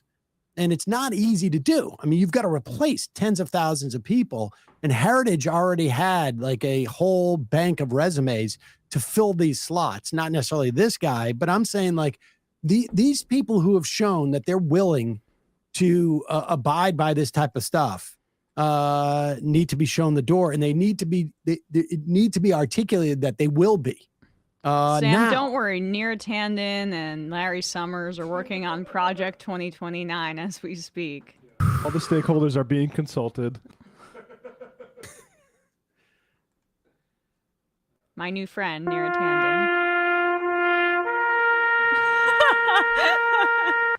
Tanden. We won't rest. Here is, speaking of hearings, here is Kristi Noem. She is a meeting with the House Committee on Homeland Security. Representative Michael Magaziner, a Democrat from Rhode Island, well prepared. I wish he'd gone a little stronger with this, to be honest with you. But it is important that this stuff is happening. And remember now, Kristi Noem, the reason why we heard 2 or 3 days ago that Kristi Noem was maybe on the outs with the Trump people, it's been rumored that Tom Homan wants to get rid of Kristi Noem, And so floated this in the media, and knowing that she was going in front of this committee. This is the way this stuff works. But here's Kristi Noem. And one wonders where are we getting this information from? I mean, it could be from the people that have been deported. It could be from, they could be helped by somebody on the inside looking to get rid of Kristi Noem. But here is Kristi Noem trying to address the fact that we know not only have they been scooping up Americans and in some instances deporting Americans, they're deporting immigrants who are vets. Madam Secretary, how many United States military veterans have you deported? Sir, we have not deported U.S. citizens or military veterans. I don't believe you served in the military. I haven't either, but I think you and I can agree that as Americans, we owe everything to those who have served our country in uniform, particularly those who have served in combat. Do you agree with that? For folks watching, an assistant, when he was saying that, got up behind him with an iPad. Listening, yeah, right. Yeah, I got up behind him with an iPad that is like on like Zoom or something, that you see somebody's face on Zoom. Again, I'll nitpick later. Sir, I believe that people that are in this United States that are citizens have legal status Go here. back, Those go are- back, go back. We skipped that part. You gotta go back a little bit. Right, okay. In the military, I haven't either, but I think you and I can agree that as Americans, we owe everything to those who have served our country in uniform, particularly those who have served in combat. Do you agree with that? Sir, I believe that people that are in this United States that are citizens have legal status here. Those Madam Secretary, we are joined on Zoom by a gentleman named Sejun Park. He is a United States Army combat veteran who was shot twice while serving our country in Panama in 1989. Like many veterans, he struggled with PTSD and substance abuse after his service. He was arrested in the 1990s for some minor drug offenses, nothing serious. He never hurt anyone besides himself, and he's been clean and sober for 14 years. He is a combat veteran, a Purple Heart recipient. He has sacrificed more for this country than most people ever have. Earlier this year, you deported him to Korea, a country he hasn't lived in since he was 7 years old. Will you join me in thanking Mr. Park for his service to our country?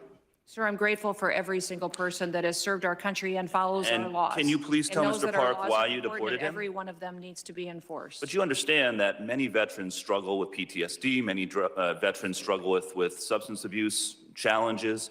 This man took 2 bullets for our country. You have broad authority, by the way, as Secretary, to issue humanitarian parole, to do deferred action. Will you commit to at least looking at Mr. Park's case to Pause see if it you for can a help him second. find See, a path? this is frustrating to me because, I mean, he had her.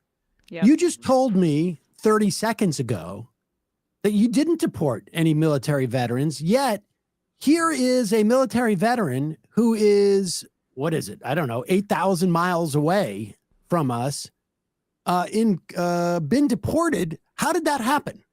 That's the question. Not like, will you agree to review his case? That question comes afterwards. Exactly. That's what why did you just lie to us? Do you have no idea what's going on in the Department of Homeland Security? Or is this policy? Is this policy or is this just a massive incompetence? And continue on. To do deferred action. Will you commit to at least looking at Mr. Park's case to see if you can help him find a pathway back to this country that he sacrificed so much for? I will absolutely look at his case, but I want you Thank to you. remember that Madam our Secretary, the programs man need to have behind you, please stand up, sir. His name is Jim Brown from Troy, Missouri.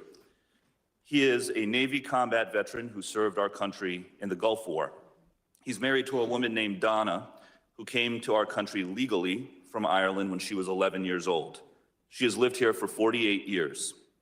Because of you, Jim's wife, Donna, has been in prison for the last 4 months. Jesus. She did not come here illegally, and she has never committed any crime other than writing 2 bad checks totaling $80 10 years ago. She is currently in prison and facing deportation. Ms. Noem, will you thank Mr. Brown for his service to our country? Thank you, Mr. Brown, for your service to our country. Now, what possible explanation can there be for locking up his wife for 4 months when she has committed no crime other than writing a couple of bad checks for $80? Sir, it is not my prerogative, my latitude, or my job to pick and choose which laws in this country get enforced. You have and broad which ones discretion don't. as the secretary. We You need to follow can issue the law parole. You and can do all enforce kinds the of things, laws. but you're choosing not to. Will you commit again to just reviewing Donna's case and reuniting this combat veteran with his beloved wife, who also loves this country? I will review the case.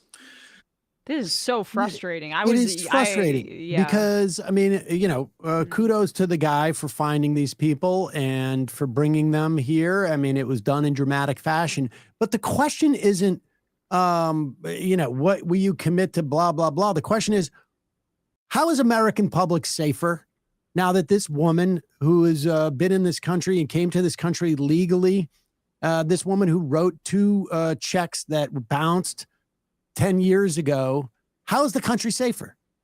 How are people in the street? You've pulled DHS people off of child trafficking. How is the country safer with her behind bars?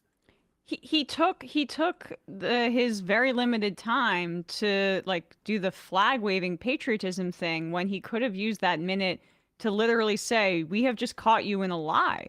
He didn't even emphasize in the first example that she had lied, which is exactly what he caught her in. I don't understand that choice. I think it was still incredibly valuable. Brian is saying that this Dan Goldman thing is better. Just want to be clear, we support, obviously, I don't like Dan Brad Lander in this primary challenge. Goldman is a lawyer, though, and, he was a prosecutor. He was on the impeachment team. Yeah. He is, well, that's like when Kamala Harris was at her best, like probably her best strength was when she was doing which is why Biden picking her makes very little sense. Like her strength was doing the cross-examination stuff in the Senate, and Goldman has this strength too. So, do you want to play this? They can hire him back as a staffer, and a staffer for these committees, and he can do some of the questioning. He is, he's the heir to the Levi Strauss of fortune. Yeah, I think he'll be okay. He'll be okay. Yeah. Do you want to play this? Yep. Yeah. Secretary Noem, let's talk about the law. Do you agree that asylum is a lawful pathway to immigrate to this country? Yes or no? There's an asylum program, yes, in place. All right. So It wasn't immigrants used under then the with Biden ongoing asylum applications are legally in this country, correct? Excuse me, I'm sorry. Your question was? Immigrants with ongoing asylum applications are legally in this country. There are individuals in this country that have applications that. And they are legally here because it's a lawful pathway, right? It's a lawful pathway. Okay, so And if your department then deports anyone with an ongoing asylum application, you are violating the law, correct? Joe Biden left us with. I'm not asking about Joe Biden. I'm asking you a specific question. If your department deports anyone with an ongoing asylum application, you are violating the law. Is that correct? It was greatly violated when they allowed. I'm asking you. People to come I'm in and asking you. granted asylum applications. Why are you filibustering? Why can't you answer the question? It's a simple question. Your president. If your department and your secretary deports did not anyone follow the law, with an ongoing asylum application, you are violating the law. Isn't that correct? The asylum program was broken under the Mr. last. Chairman, I will reclaim my time. She's not answering the question.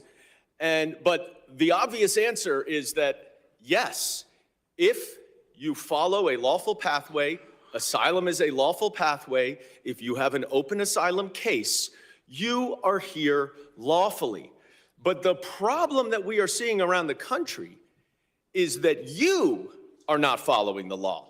Don't tell us to change the law. If you don't like the asylum system, you change the asylum law. Bring it to us. We'll work with you. I think it needs to be changed.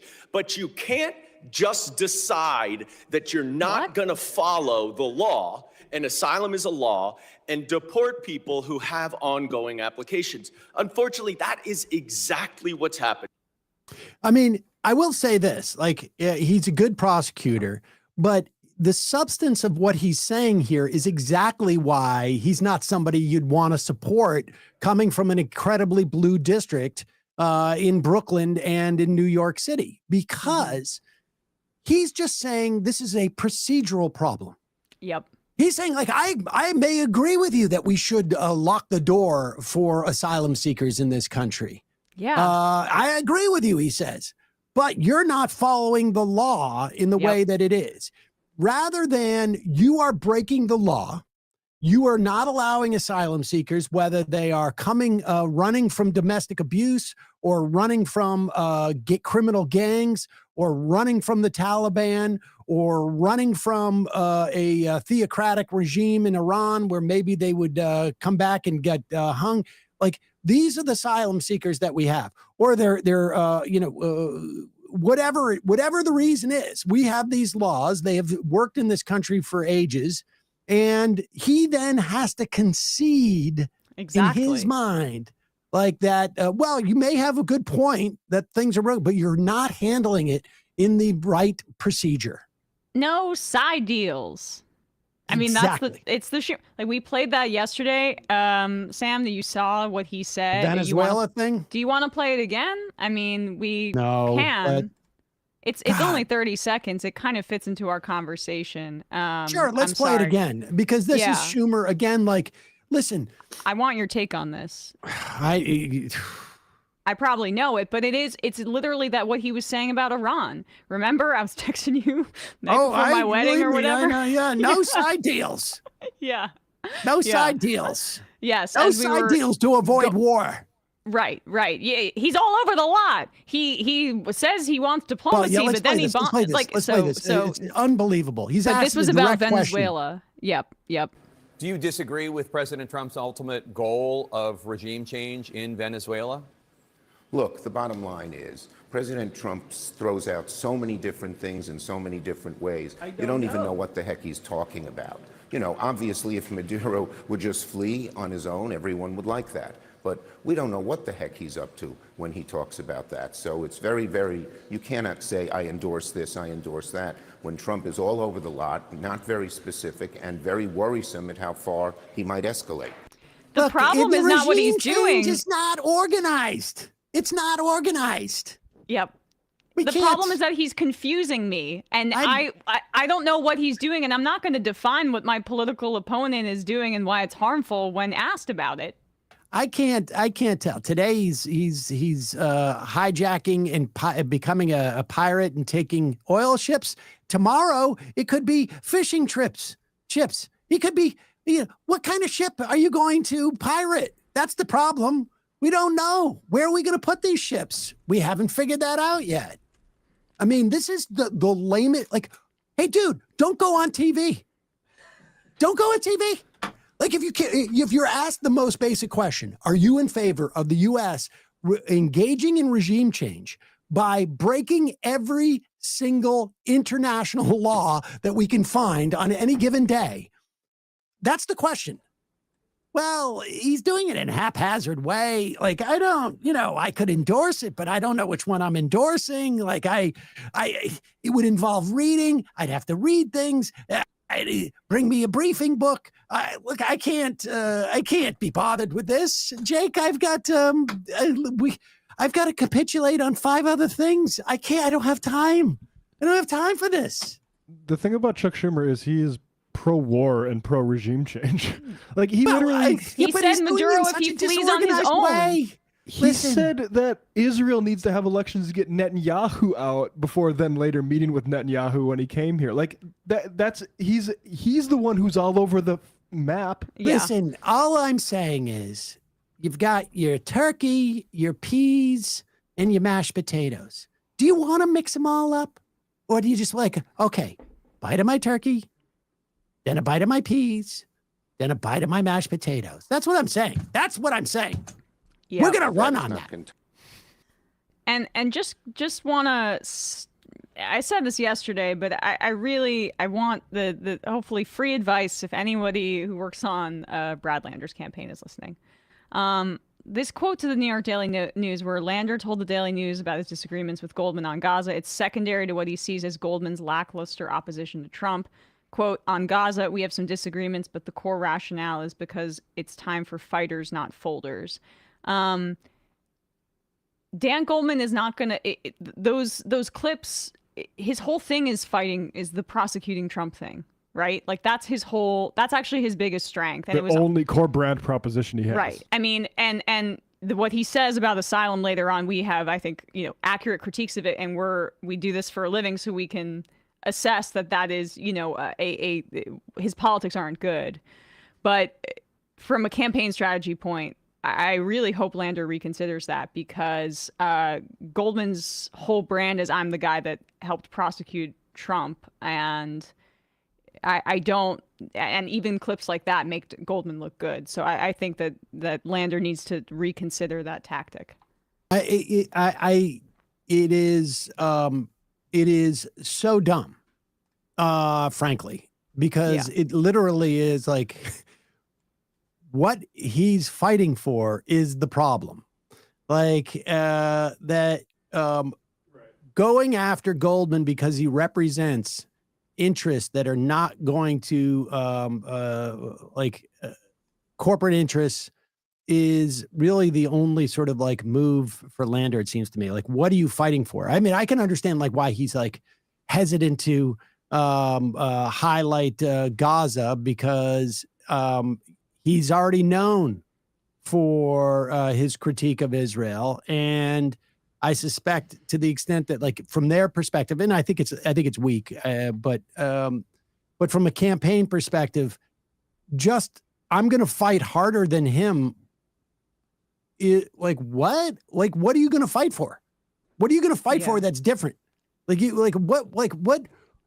is one congressperson fighting marginally more than Dan Goldman going to do if you guys are fighting for the same thing? You need to have some type of contrast. Now, he may think that he doesn't have to do anything, that it's a Mamdani's endorsement wins the day. Mamdani's endorsement, and that he's progressive. I don't agree that it would be enough. But do what Mamdani did then. Don't get off his neck. I mean, he was coming for Cuomo until until election day. And I know that Lander's more says congenial, that Goldman is heir to Goldman Sachs Investment Bank. Is that right? I thought it was Levi Strauss. Me too. Well, I guess, you say potato, I say potato. I'm not Yes, you were right, Sam. You're right. About the Levi? Yeah. Yeah, that's what I heard too. Let's just since we're talking about New York City, good policy sometimes ends up being even better than you thought it was going to be. Congestion pricing has been such a boon for the city. And I think like the polling now, I haven't seen any polling done on it lately, but at least anecdotally, people seem to love the congestion pricing, even people who were skeptical at the beginning. Because for those people who continue to commute, it has made their commute significantly faster. And if you're still commuting, it means that you're getting like an extra hour a day, probably. It's like saving people, and for the price of the congestion, it is, even if it's a break-even proposition, I imagine you're not driving necessarily into the city if you're making $25 an hour, $15 an hour. But if you are, you've made that money back. It also seems to have had effect, according to Cornell. Pop this up. This is number one. That blue line is that is dropping there precipitously, is the weekly average treatment effects on particles as 95. The bottom line is that is like the particulates in the air. That in terms of like the average, what is needed in terms of like air quality. And you can see in the congestion relief zone, it is just dropping. It's reducing pollution. It's benefiting ambulance times, right? This is the kind of thing that actually has impacts on people if they need to get to a hospital in an emergency. Congestion pricing helps there. It's been a win across the board. It's a win-win-win is what we used to call it. Yeah. There's another graph that I wanted to point out, which is on the negative side of things, but this is from Pew, and this is the most like alarming thing I've seen in a long time. It also confirms a lot of my positions on gambling. Americans have grown more critical of widespread legalization of sports betting, and this is especially the case among young men. Every single group, male and female, have become more likely to view sports betting as bad for society. But young men went from only 22% in 2023 thinking it was bad for society, the least likely, to 47, almost half of young men now think that sports betting is bad for society. When we have a lot of discussion about how young men are being failed, I would say if this isn't brought up as the number one thing that they've been preyed upon by speculative parasitical system, it's like how could a position change in 3 years like this unless there's a huge problem happening? They've seen their friends. That's what's going on. They've seen their Or friends. they've lost a and bunch they've of seen money themselves. themselves. Yep. Yeah. Yep. Meanwhile, here is well, let's talk about what's going on in Minnesota. This would give you an example of like what's happening in Minneapolis. Of course, the Somali community is being, is under assault, and by ICE. Here is, should we do the part one and then part two? Okay, let's do these two because apparently Minneapolis or ICE in Minneapolis arrested a U.S. citizen, and I think is this the story where they dropped him off like miles away in the snow? Well, they told him he was going to have to walk in the snow 7 miles away, but he did end up getting a family member to drive him. But that was what they told him he had to walk. All right, let's play this first.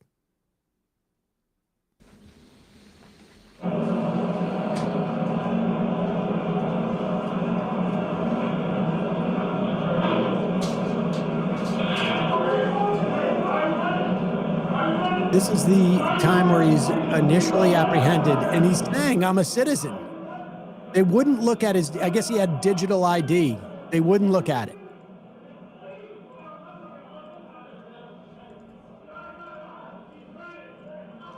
This is at the jail, and it's going to cut to the arrest on the street. Now, where is that located, the first part? That was at the jail, and now they're cutting to the arrest on the street. This is the footage at the press conference.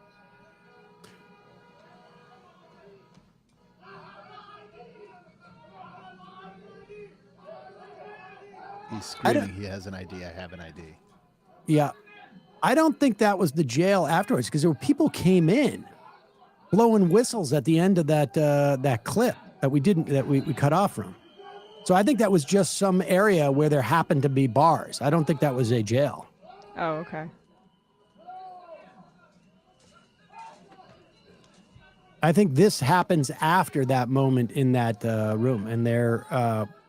But let's get to the officials in Minneapolis talking. Okay, this is This is him, right? Yeah, this is him recounting his experience. 20-year-old U.S. citizen, and he talks about how ICE, put him in a headlock. Why do you think that they thought he wasn't a citizen? Yeah. Now put this up. What I wonder what it is. What was the tell for them? It's hard to tell. Hard to tell. Wait, do we have footage? Go ahead. Yeah. Sure. Thanks, Mayor. Good afternoon, everybody. My name is Mubashir, and I never expected to be standing in front of all these cameras and microphones. But what happened to me cannot stay quiet. What happened to me was unjust, uncalled for. I was simply on my lunch break. I literally went downstairs from my building. I wasn't even outside for mere seconds before I seen a masked person running at me full speed. He tackled me, pushed me inside the restaurant, like as you can see in the video. I told him I'm a U.S. citizen. What is going on? He didn't seem to care. He dragged me outside through the snow. while I was handcuffed, restrained, helpless, and he pushed me to the ground, and he put me in a chokehold. That was very uncalled for. I thought I got really hurt, and after that, they put me inside the vehicle. And they asked me, we have to verify if you're a U.S. citizen, because I believe you're an illegal citizen because you ran from me. But as you can see in the videos that will be released, I'm simply just standing still. I asked them, okay, they said, let me take a picture of you to scan your face to see if you're a U.S. citizen. I declined because how will a picture prove I'm a U.S. citizen? I told them I have my passport. It's in my phone. Can I open and show you? He declined. I told him, can I give you my name and my date of birth? He declined. So he took me on the other side of Seder, and they kept me there for 45 minutes. Just asking, we have to scan your face, we have to scan your face. After about a whole hour, they said, okay, we can do your fingerprints on our phones. And the fingerprints were not working. So I guess they waited on 20 more minutes, and they said, we're going to take you into Bishop Henry, all the way in Bloomington. So I just want to note that, so those two elements of the story about the scan and the fingerprints, this is all the part of the big tech grift trying to make profit off of this, entering into the situation. Well, Okay. what also, just to state the obvious, hold on one second. What I should also state, which is obvious, they don't have a right to pick up people if they don't know that they're undocumented. Now, they definitely didn't know he was undocumented because he's documented. He's a citizen. A, and B, they keep asking him because they don't know. They don't know his name. They don't know anything about him. There's only one thing they know about him. It's that he's looks Somali. Right. That's what it is. That's it, period. And that was enough for them to run at him. He ran away because he's like, who are these people coming after me? He obviously wasn't running because he was an undocumented immigrant, because he's not. He ran away because he had some masked men chasing after him. He run into a restaurant and he gets slammed up against that metal grate and then basically kidnapped. All right, continue. Bishop Henry, all the way in Bloomington. While they were driving me all the way there, they were wasting time. They kept going back in the same highway. I told them, are you guys lost? But they said, yeah, this is our first time taking someone in. And they had the maps out and everything. And they were trying to intimidate me. So after I arrived at the facility, they parked up, the gate was closed, and they made me step outside in the snow while it was snowing. And they said, we have to scan your face or we're not gonna let you inside the car. So I had no choice. I let them scan my face. I was so cold. I guess the face thing, it didn't work. So they finally took me inside the facility. They kept me there for another 20, 30 minutes. I seen other people that were in holding cells. And at that time I asked for water. They declined my water, and I also asked for medical assistance because my hands were numb and my back was hurting because he pushed me down and he put his whole body weight. They told me we don't have any medical staff at the facility. So I said, can I get water at least? They declined. And I guess finally some lady listened. I told her, yo, can you turn on my phone? I have my passport card. And she finally let me use my phone. I showed her, and she said, okay, we still have to do your fingerprints. I did my fingerprints, and they finally let me go. And I asked them earlier today, you told me you were going to take me back to Seder where you picked me up at. Are you guys going to still offer me a ride? Because at that point, I didn't know if anyone knew where I was because they turned off my phone, they turned off my location. Jesus. You don't know where you're at. So I asked them, can you take me back to where you picked me up from? They said, no, you have to walk in the snow. Like, they were being serious. I asked 3 times. They said, no, you're walking. Attempted murder. Eventually, my parents came and picked me up. He's 20. Yeah. All I did was step outside as a Somali American, and I just got chased by a masked person.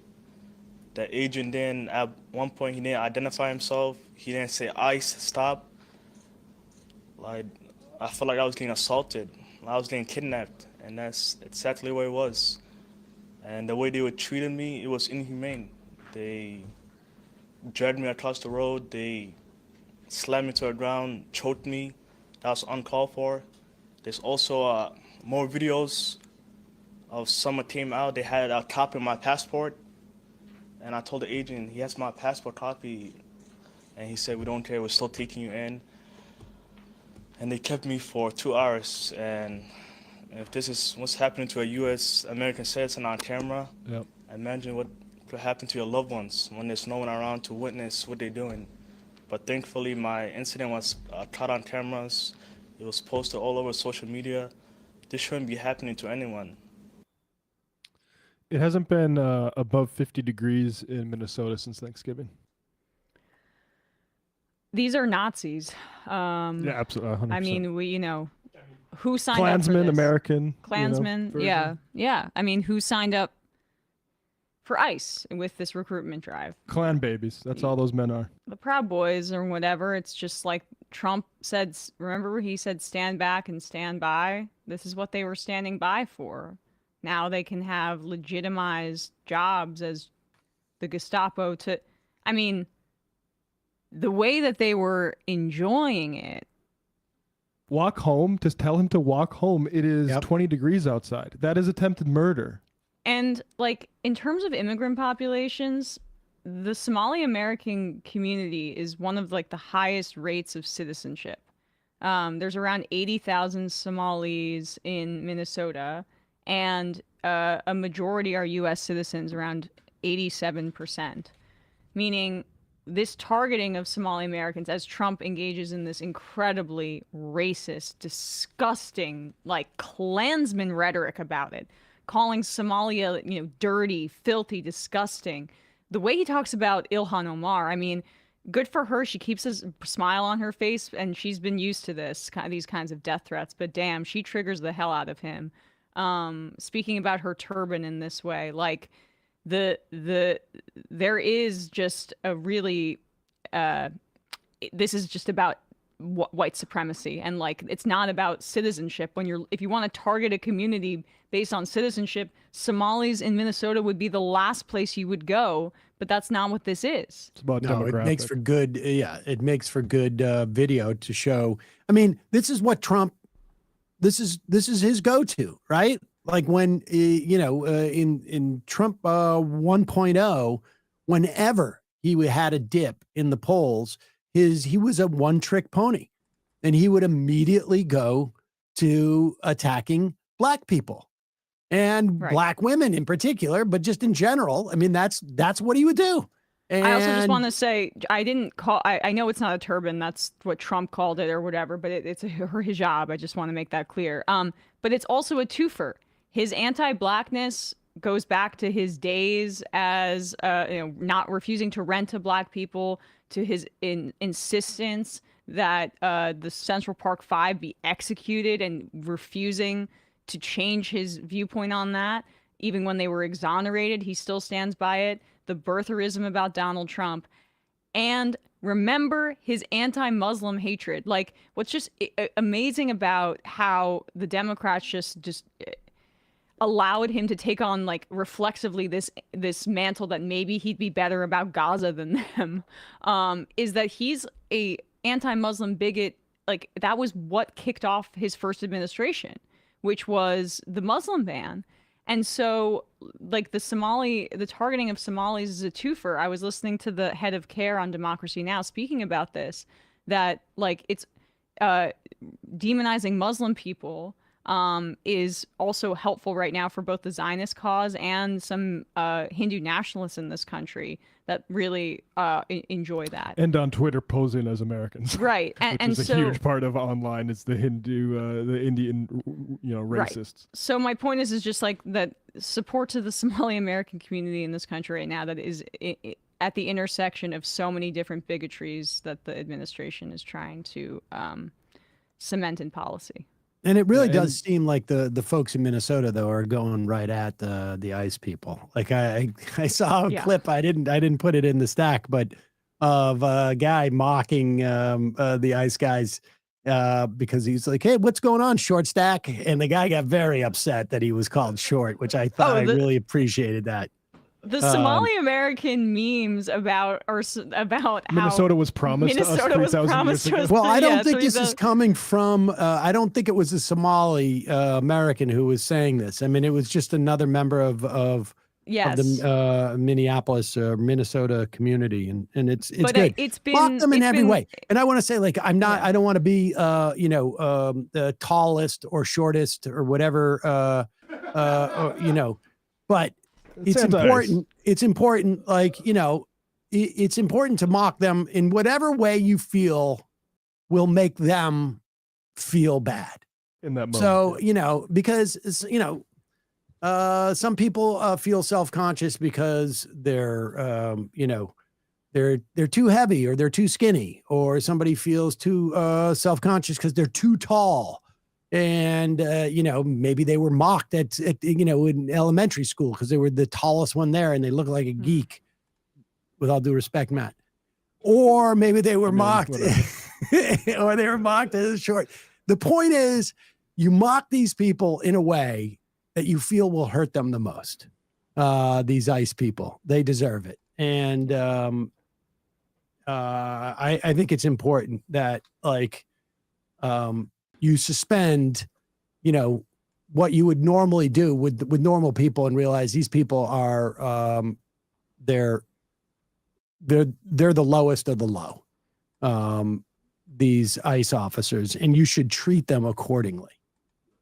And it's an important message to send to your community that you do not respect them at all. Yeah. Yes. Well, however you can really show the complete and total lack of respect, you should do that. That's important. That's an important thing to do. I'm trying to teach my son that. So we'll see. Should we do number 22? Which one is this? Let's see. Sure. Sometimes in this country, we feel adrift. And we wish that we had the wisdom of our elders to be here to put us on the right path. And then the other thing that we wish is that our elders have exactly, sort of shockingly, similar views to us, so that if we were ever to cite them, they would be in complete conformity to us. But how almost can we like it's prove not this? wisdom at all.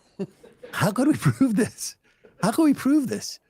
Well, if you are Glenn Beck, what you do is you create an AI George Washington who just shockingly shares your same beliefs, and you would figure out how to shoot your set in such a way that you're actually talking to this embodiment of maybe the founding father, George I mean, I don't know about you, Washington. but this gets me emotional. Well, his outfit's perfect folks, for Casual Friday as well.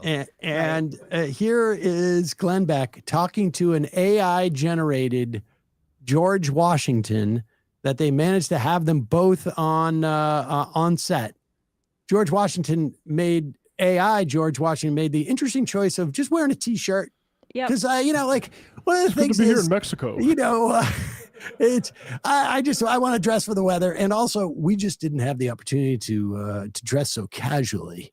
And I like that he must have gotten like hair plugs or something, but in the version that vaguely looks like the powdered wig that he would have been painted in. Right. I just like the touch of making his hair a bit like a powdered wig. We're teasing like it Fabio? too much, but yeah, but it's. He's pretty sexy. Here he is. Can you imagine, George? George, we have programmed a lot of information and given you a lot of information on what's going on in today's America. Based on your writings and the writings of the rest of the founders, what is it that you feel is the biggest problem, or where we should start to fix things? If I may speak plainly, Please. My countrymen, the greatest danger to our republic lies not in foreign arms or political faction, but in the decay... May I just interrupt you for a second? Could you just dumb it down just a little bit? Okay. I do have 29 points, and they're all referenced to exactly what we said in the For past. this, just speak in today's language. Okay. I get it. Just very natural. This is so funny. So why are they Let me using speak mics to like a Americans. 1940s boxing ref? If I'm honest, America's biggest problem isn't political or economic. It's all moral. What a surprise. Pause it for a second. Pause it for a second. First off, pause it for a second. First off, Yeah. first sorry. off, was what he's saying initially, was it that really so sophisticated that we couldn't understand it? That's what I'm saying.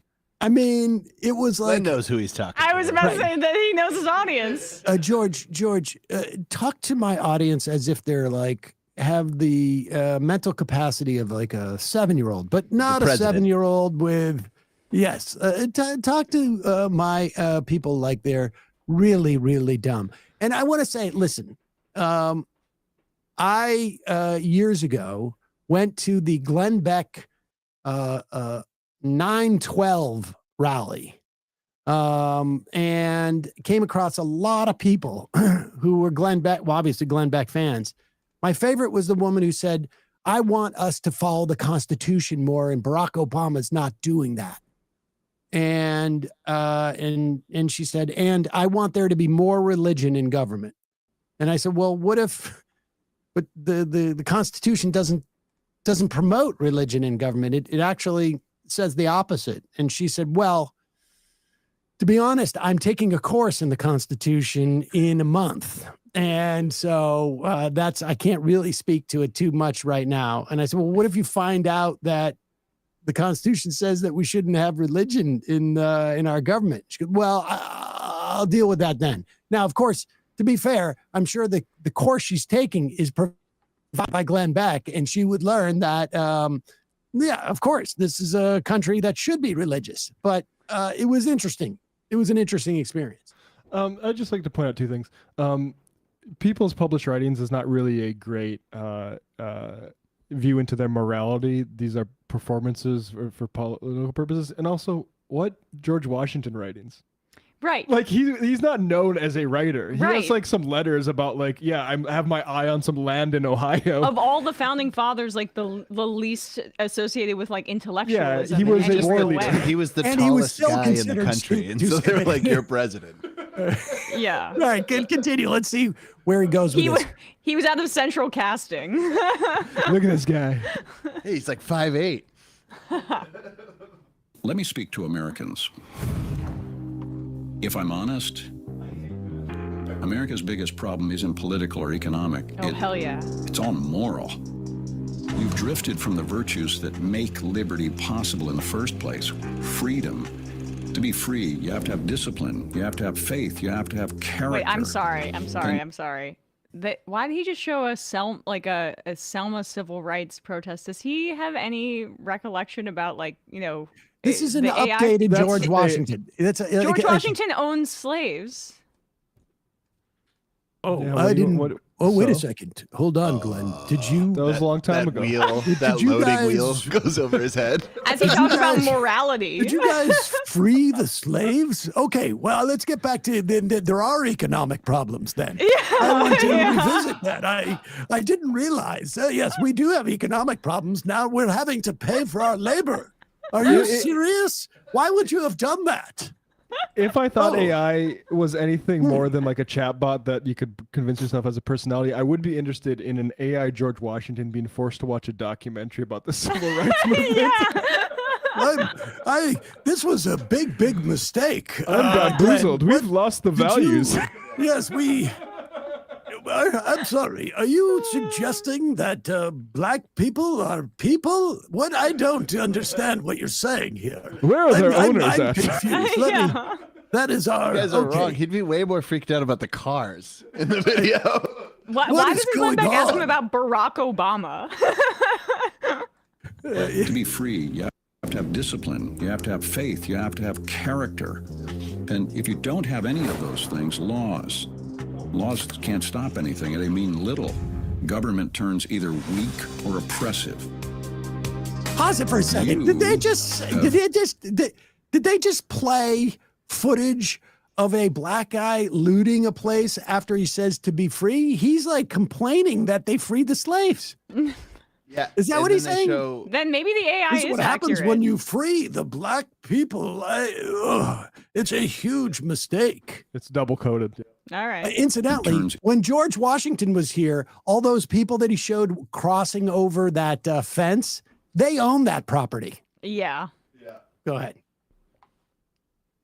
Mean little. Government turns either weak or oppressive. Either? You have grown skeptical of truth. You're reckless with debt. You're comfortable blaming instead of building anything. And in my time, we understood that self-governance begins with self-control.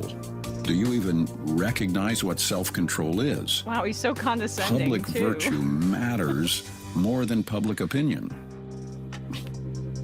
You keep electing these people, expecting things to change, but you haven't changed. The fix is not going to be found in Washington, D.C. It's going to be found in every home, every school, every heart. You know, where are the citizens who value duty over comfort, principle over popularity? America was built to be a moral and self-governing nation. It's only that foundation that will still save her. Yeah. First of all, just all the Well, imagery. of Like there course, was no it's cameras when billionaire. George Washington was around, so they don't need to add the film reel sound over footage of George Washington. It doesn't exist. Well, that was of a movie they made about George Washington. They just shot it on film. I was the final segment from my CNN appearance was a question about this. Did I tell you this? No. So I had to come prepared with who my AI who I would pick for an AI historical figure to bring back to talk to.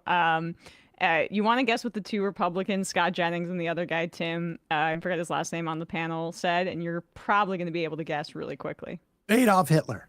No. Rush Limbaugh. No, just real guess. Reagan. One. That was Tim. Scott Jennings picked. Come on. It's a big one. It's not Nixon. Andrew Jackson. Think bigger. Think bigger than Teddy America. Roosevelt? Oh, Jesus. Jesus Christ. There you go. I picked Jeffrey Epstein because I said that we'd be able to train it on all the damning information that's out there about Donald Trump. So tried to make it actually substantive. But Reagan and Jesus is what the two Republicans said. Glenn Beck mentioned debt there. Is George Washington, his discipline, and we're getting into debt. A little note from time.com. Chosen unanimously by Congress as Commander-in-Chief of Continental Forces, he refused a salary, asking only to be reimbursed his document expenses. During his 8-year-long struggle, he lost half his wealth, largely because he neglected his farms. He received no pension. Like most founding fathers in Washington, he was rich in land and slaves, but cash poor. He was always in debt. So. I knew that too. Right. Now he's saying that like we're too immoral and treat debt without seriousness. I mean, that's the secret thing of like you've like released your slaves. That was sloppy work. And People are it is like, time that we should collect them back. People say like these Right? guys like, oh, look at they were changing their minds about slavery later in life. It's like not enough to do anything about them that would set them back Charlie Kirk in financially. Israel. Yeah, right. Well, to be fair, my mind changed. I was willing to sell them because I needed to pay for debt. I just saw them as more fungible. So it was close. You imagine like George Washington actually came back and was like, oh my God, I got summoned by you? Are you serious? Yeah. My God, what is Glenn Beck? Incidentally, Glenn Beck is a lunatic. He's just a lunatic. You talk about people without discipline. Glenn Beck is a lunatic. Also, the real George Washington, if he was interrupted by a guy named Glenn Beck, would like physically assault him. He would say, "Oh yes, let me recalibrate, sir." Yeah. He would put a saber right into his chest. I'm sorry. Listen, we need to have people who are thoughtful. Oh wait, I'm sorry. You want me to dumb it down significantly? Okay. Isn't yes, that I kind of will. the whole point Of course. you've all degenerated from my time? Yeah. And you wanted me to contribute to that? No, I absolutely not. Just picture him stomping out Glenn Beck in those knee-high socks with loafers on. He's got to take it takes his teeth out first. Speaking of the dumbing down of the American mind, let's turn to the new head of CBS News, who apparently every time she shows up in the newsroom, it makes each and every employee at CBS feel disgusting, like they need a shower. For people who are just tuning in to this clip and didn't see the rest of the show, Sam's doing AI George Washington voice still. I have been brought back. I'm his new personality for a while. AI Yeah. George Washington. I could have done like you imagine like AI Walter Cronkite coming back and Barry who? Yeah, right. Here right, is exactly. Barry Weiss, no experience really in reporting on anything other than like, I think her sister was sent out. I remember one point in Brooklyn to infiltrate a neighborhood group that was worried about dogs in Prospect Park. And that was the big blockbuster story that Her she did. sister, right. Yeah. Okay. Well, I mean, she was, Well, she has here is- experience by osmosis, I guess. we don't need to see the promotion video. The problem with CBS, you couldn't find any journalists there to actually do this interview. And so Barry Weiss took it upon herself. Here is a clip from the interview. My only hesitation about playing this is I don't want people to watch it. You can watch the clip, but don't give CBS any ratings for this.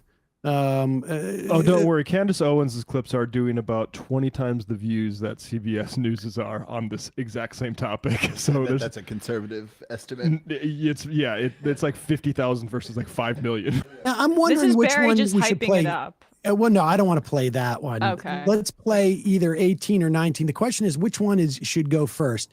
Let's listen to Erica Kirk want to rewrite the legacy of her husband. We'll start there.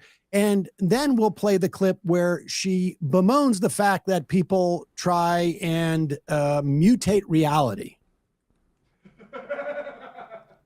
3 months. 19. One of the things that has happened over the 3 months since Charlie was murdered is that people have gone through the thousands, maybe tens of thousands of hours of words he produced. He said more in 31 years than most people will say in a lifetime. Yes. And I want to read a few that have captured the most attention, especially on the political left, okay? Yeah. Some gun deaths were, quote, unfortunately worth it to preserve the Second Amendment, he said. Acknowledging that he wishes he didn't feel this way, he said, I'm sorry, if I see a black pilot, I'm going to be like, boy, I hope he's qualified. He said the Civil Rights Act of 1964 was a mistake. Now, I realize that all of those quotes come from longer conversations that he... It's like if, it's saying, he used to call me sweetie pie and getting a little bit teary. Oh, that racism. That's Charlie. That's Charlie. It's her condescending sort of quality. It looks exactly like her abject sorrow and pity look. But we can't tell the difference. Yeah. Let's just be clear. I just want to let people know. When you say this Civil Rights Act should not have passed, you are echoing the words of libertarians who all feel like we should not have our property rights, even though our property rights, our commercial property rights are essentially protected and developed by the existence of society. We should not have them curtailed by people telling us that we cannot discriminate against people based upon their skin color or their race or their ethnicity or their gender. When he says that that quote, and I remember when he said this, that like when I see it was the assault on DEI, and the much larger conversation she's talking about is Charlie Kirk explicating with a bunch of other right wingers the idea that the only reason why people have these jobs is because they're there because of affirmative action, which incidentally is not DEI. DEI is what protects them from discrimination when they have the job, not gives them a leg up on the job. But even then, the whole point was that the implication is black people can't be pilots or do these things. But go ahead, continue. Had on his show. Correct. But he did say those things. And Charlie is being memorialized by many people as a person who promoted civil discourse, as a person who said, come to the front of the line, let's have a civil conversation. How do you square that with the statements I just read? I would love for everyone to be able to watch the full and entire clip of what he said.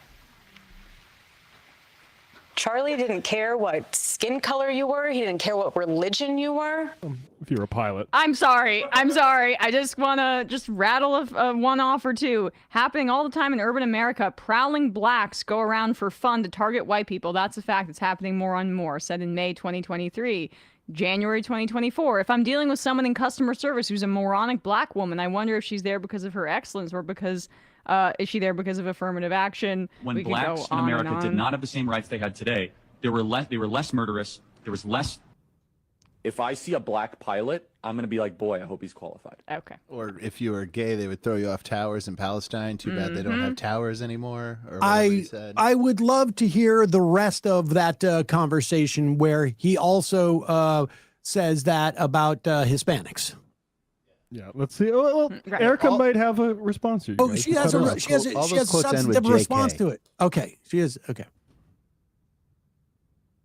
He didn't care what skin color you were. He didn't care what religion you were.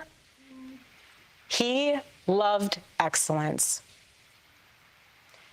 He loved knowing that people, his favorite word was earn. He loved knowing that people worked hard to earn what they got. He worked so hard to build Turning Point USA. The first statement you meant about guns and shooting, I have no idea the context of that, and I have no idea what he was. You said you want everyone to go see the full context of it, and now you don't know it. What he said she loved, what was it about, a religion? No, he said, listen, it's worth the price of everybody of the Second Amendment to have, rando shootings. That's just the cost, the price you pay. Just right before he passed away, September 2025. Islam is the sword the left is using to slit the throat of America. But maybe he said the. But I don't care about your religion. Yeah, but maybe the missing context was JK, LOL. What that whole, there's a lot more there than just that one little sentence. My husband is not to be deteriorated to two sentences. He's not. I believe he just was deteriorated. Listen, she is a deep thinker. You know, it's amazing. She got all these questions beforehand. If you think for one moment she did not have all these questions beforehand, and somebody, do you want to bounce those off of me, Erica? No, I'm good.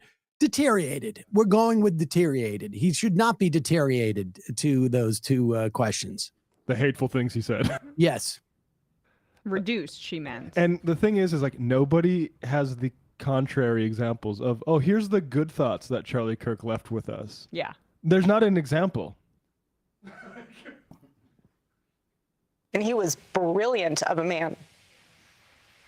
So that's fine if you want to take words out of his mouth or out of context without the whole thing in perspective. But that's the problem.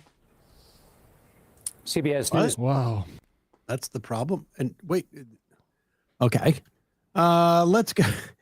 Let's go to where she talks about Candace Owens. Now, they don't say Candace Owens' name directly. It's quite clear who Barry Weiss is talking about. It's weird that she doesn't say her name. Oh, I think they Well, she doesn't, but I think doesn't Barry in this? I don't think they do. Listen, I think they were at least saving the direct addressing of Candace. maybe for we this. should say these are just clips, and the full interview will come out this weekend, and it will Don't watch be it. yeah.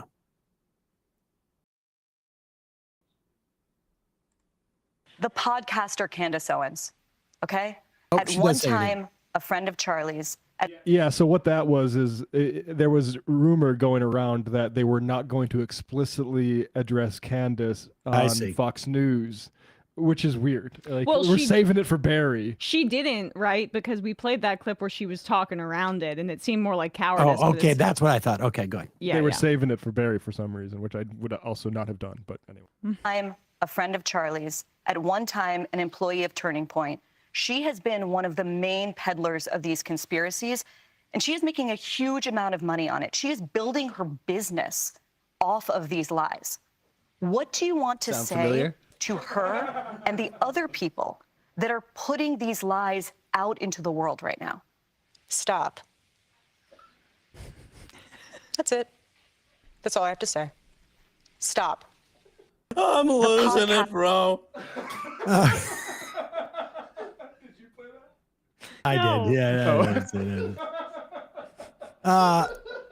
The I don't think she's going to stop. I don't think that's going to do it. And it's almost like she's saying, like, hey, we have a copyright on spreading lies to build a business. You're not allowed to do that without licensing this. Cease and desist. This whole tour has been a absolute gift to Candace Owens. Oh my God. They should. She's addressed it in about 9 interviews now, and every interview she's like, "I'm above this. I'm not wasting time on it." Right. You're traveling around the world talking to major media platforms about it. What you should do is say, "Yeah, Candace Owens is troubled by the loss, by the death, traumatic death of my husband, and she I hope gets good luck help, to her, or she gets help. Yeah, right. and I mean, move on to Charlie's boring ass book about not doing anything on Saturdays." Yeah, but the thing is, Barry Weiss knows the exact same thing, that this is the way that she's going to make her money, and this is like that's what it's going on. I mean, CBS News, it's just so gross. But all right, it is what it is. All right, we're going to read. We'll read 5 IMs and we'll get out of here. Jackie C. Federal THC CBD hemp ban goes into effect in just less than a year. Interview Steph Scherer with Americans for Safe Access, almost 20 years experience working for cannabis legalization. Brian, just write down that name, Steph Scherer. Ginger Sasquatch, I'm secretly listening to the show while in safety course. I've done a half a dozen times. If you all could whisper for the first half of the show, that would be helpful. Thank you. Sorry, we just saw that. MPG, Tim Pool complaining about shots being fired outside the compound and explosions coming from the bathroom. She's going to ruin the midterms. The GOP does love blaming a woman. Why hold Trump accountable for ruining the country when there's a black woman you can lay the upcoming blue wave on? Exactly. And they literally don't realize that's what they're doing. Harry Barks. To Emma's husband point, Candace got her start in InfoWars. She learned from Alex in the beginning. yeah. Timothy Smollett. Candace Owens was just on the Jimmy Dore show this morning. Kim Iverson has just threatened to sue Tim Pool for telling his audience that he won't invite her back to her studio because she smelled like she didn't wipe after using his bathroom. It also happens that Kim Iverson joined Team Candace on the Charlie Kirk conspiracy theories. We meant to talk about that Kim Iverson thing with Will Sommer, but we didn't get to it. We didn't get to it. Kim Iverson likes to threaten to sue people, it seems like. But it also, maybe I really did ruin his bidet. Yeah. It just feels like that's not something you should, that's actionable. I think, I don't know where I see that suit going. You could have sued him, I think. I could have, but the calling me a pedophile without any evidence of that is a lot more like, he could say she smells. That's an opinion.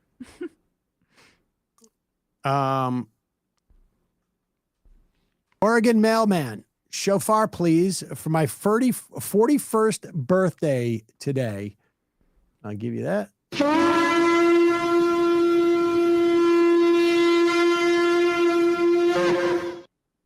And the final I am of the week. It's the week, right? Yeah. Mm-hmm.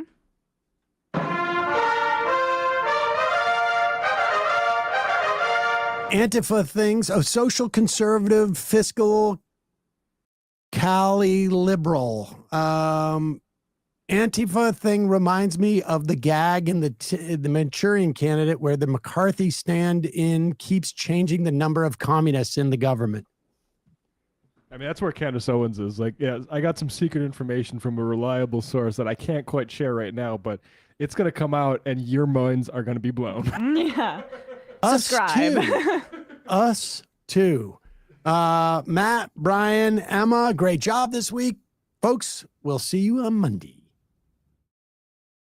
It might take all the strength I got to get to where I want, but I know somehow I'm gonna get there. I wasn't looking when I just got caught between the truth and the lie bar. But finding out won't make me feel any better. Yeah, I know the clock is ticking, but the meds are gonna kick in, and my pilot light shining bright. I guess somewhere the choice was made for the option where you don't get paid, for the road that bends before it finally breaks you. I guess somehow I lost my drive